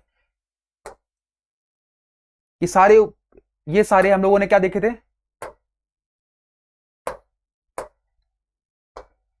डायग्राम्स देखे थे कि नहीं देखे थे डायग्राम्स, ईमानदारी, सत्यनिष्ठा और शुचिता, ऑनेस्टी, इंटीग्रिटी एंड प्रोबेबिलिटी। उसके बाद हमने ये देखा था कि शासन व्यवस्था में शुचिता कैसे आएगी, कैसे, मतलब क्या अगर आ जाएगी तो क्या लाभ होंगे, जन सहभागिता होगी, प्रभावी नियम कानून होंगे, पारदर्शिता आएगी, कुशल एवं दक्ष शासन होगा, सत्यनिष्ठा आएगी, सत्यता आएगी, जवाबदेहिता होगा। ये सारी चीजें देखी थी हम लोगों ने क्लास में, सॉरी थोड़ा माइक गिर गया नीचे। तो देखा था कि नहीं देखा था? तो अब उससे क्या होगा, भरोसा और विश्वसनीयता आएगी, भ्रष्टाचार में कमी होगी, निष्पक्ष और पारदर्शी प्रक्रियाएं होंगी, उससे सिद्ध सत्यनिष्ठा होगा, लोगों में भरोसा बढ़ेगा, लोगों में पता चलेगा कि नहीं यहां पर तो भ्रष्टाचार नहीं होता है। मतलब खुद में सत्यनिष्ठ होना बस जरूरी नहीं है, आपको यह इंश्योर करना है कि पूरा शासन व्यवस्था सत्यनिष्ठ है। उसके लिए हम लोगों ने देखा था कि कुछ लोगों ने बोर्ड लगा दिया कि यहां पर भ्रष्टाचार नहीं होता है, यहां पर कोई भी भ्रष्ट आचरण नहीं होता है। डॉक्टर्स ने यह बता दिया कि यहां पर भ्रूण हत्या नहीं होती है, भ्रूण की लिंग की जांच नहीं होती है। ये सब क्या है, प्रोबेबिलिटी के उदाहरण हम लोगों ने देखा था क्लास में। हम लोगों ने केरला का उदाहरण देखा था, केरला में एक विलेज एडमिनिस्ट्रेटिव ऑफिसर थे, उनका उदाहरण देखा था शायद आर मुथुमारी, उनका उदाहरण देखा था हम लोगों ने। तो निवेशक का विश्वास, सामाजिक कल्याण, कानून का शासन और सतत विकास, और निष्कर्ष लिखना था हम लोगों को। तो ये बहुत ही सिंपल प्रश्न था, लेकिन इसको हम लोग बहुत ही अच्छे से हम लोगों ने क्लास में डिस्कस किया था। इवन अगर हम लोग देखना चाहें तो प्रॉपर्टी इन गवर्नेंस में हम लोगों ने पहले एक भूमिका एस्टैब्लिश किया, और उसके बाद कॉन्सेप्ट समझाने के बाद हम लोगों ने इस प्रश्न को डिस्कस किया था। प्रश्न था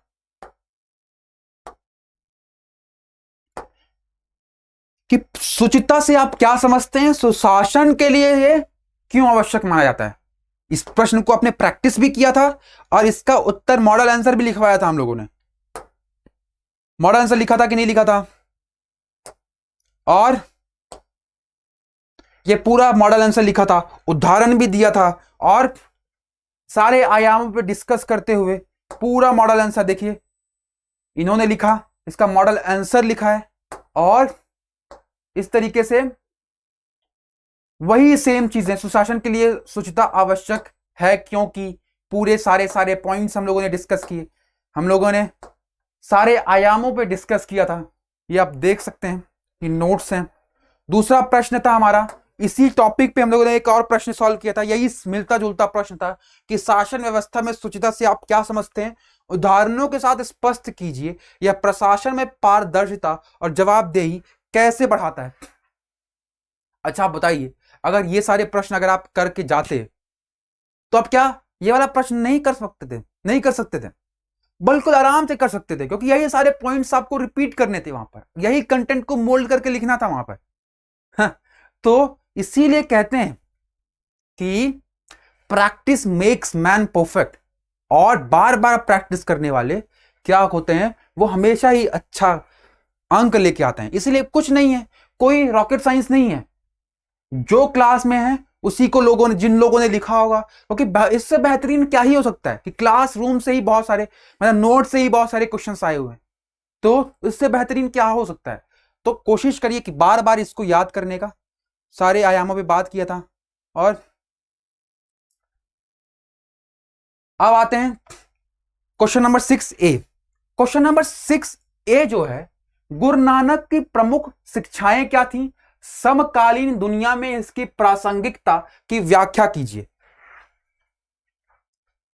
What were the major teachings of Guru Nanak and explain their relevance in the contemporary world।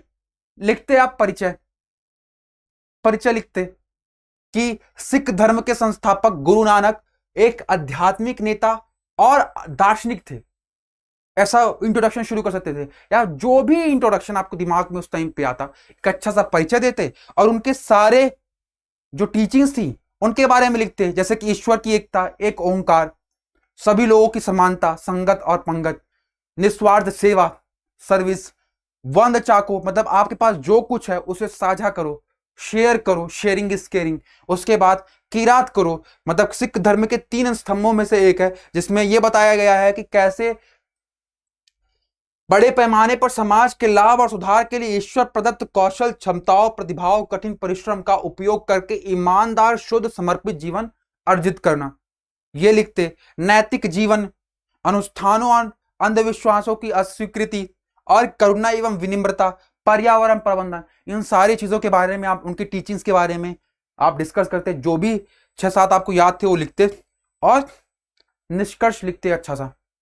बहुत ही आसानी से ये प्रश्न सॉल्व किया जा सकता था, सिंपल सा प्रश्न था गुरु नानक जी के ऊपर। इवन आप जीएस पेपर 1 में भी पूरा अच्छे से टॉपिक भी पढ़ते हैं, उनके बारे में, उनकी टाइमलाइन पढ़ते हैं, उनकी सारी टीचिंग्स में के बारे में पढ़ते हैं। जब हम लोग सिख मूवमेंट पढ़ते हैं कि नहीं पढ़ते हैं, इवन प्रीलिम्स में भी बहुत सारे प्रश्न गुरु नानक जी के ऊपर पूछे गए हैं। तो नेक्स्ट प्रश्न है, सामाजिक पूंजी की व्याख्या कीजिए। सामाजिक पूंजी की व्याख्या कीजिए, और यह सुशासन में वृद्धि कैसे करती है, यह प्रश्न है।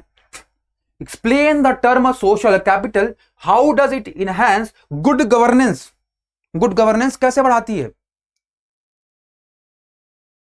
तो पहले तो बताएंगे कि हम लोगों ने क्लास में देखा था कि सामाजिक पूंजी किसे कहते हैं। तो हम लोगों ने एक डायग्राम बनाया था कि कैसे भरोसा, समाज के बीच में जो रिलेशंस हैं उसका नेटवर्क, और समानता, इन तीनों के जोड़ को कैसे हम सामाजिक पूंजी कहते हैं।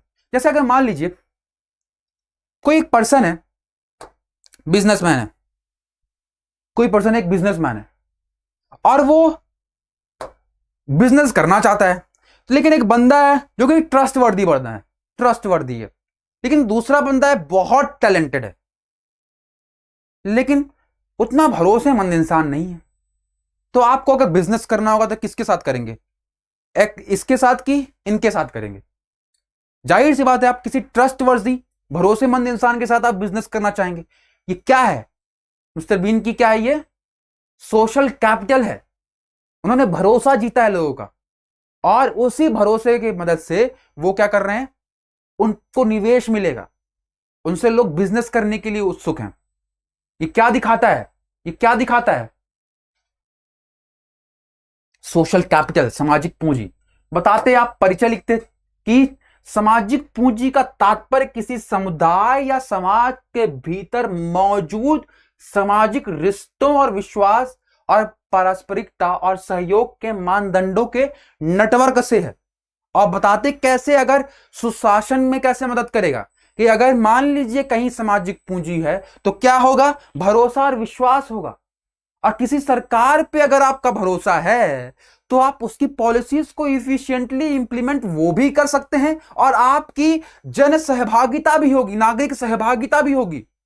उसके बाद सूचना का प्रवाह बहुत ही अच्छे से हो जाएगा, ट्रांसपेरेंसी आ जाएगी। इवन आपका सामूहिक कार्रवाई, कोई अगर मान लीजिए इन्वायरमेंट से रिलेटेड कोई एक्टिविटी करनी है तो आप लोग मिलकर कुछ कार्य करने का प्रयास करोगे। ये क्या दिखाता है?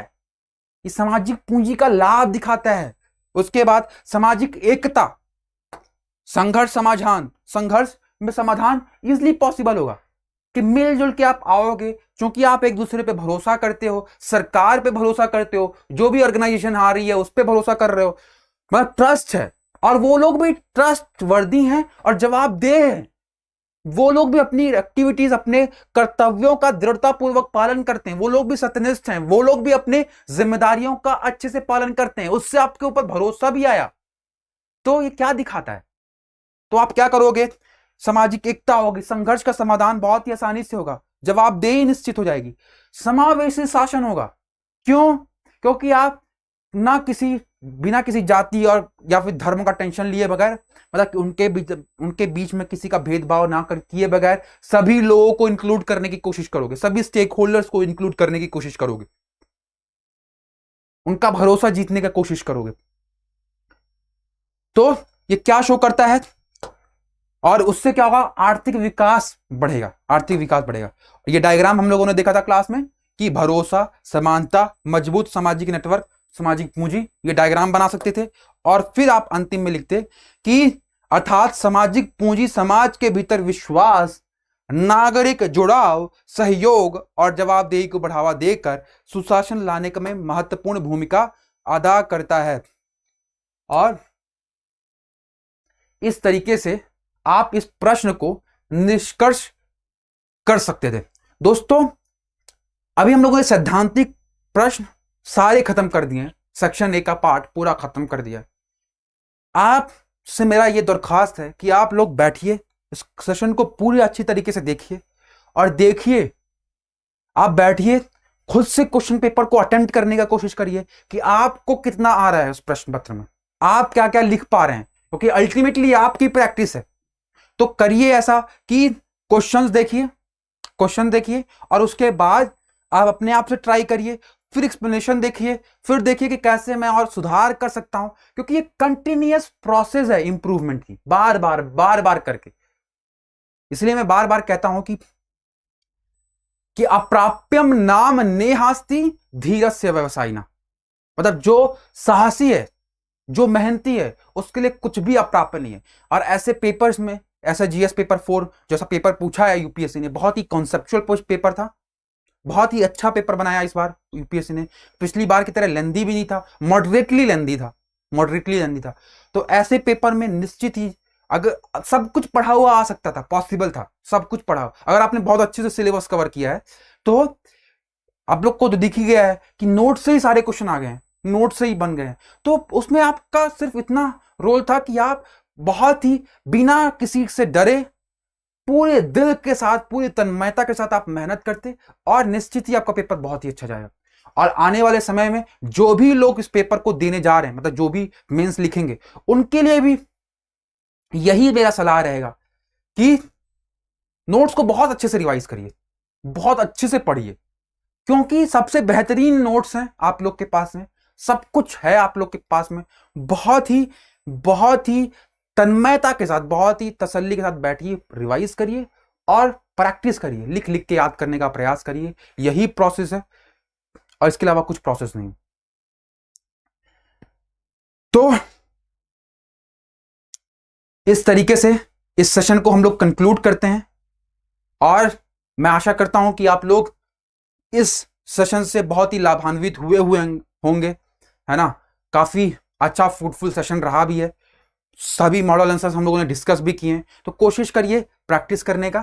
थैंक यू एवरीवन, जल्दी मिलेंगे एक नए सेशन के साथ में, लेकिन thank you so much for your patient hearing. Thank you so much.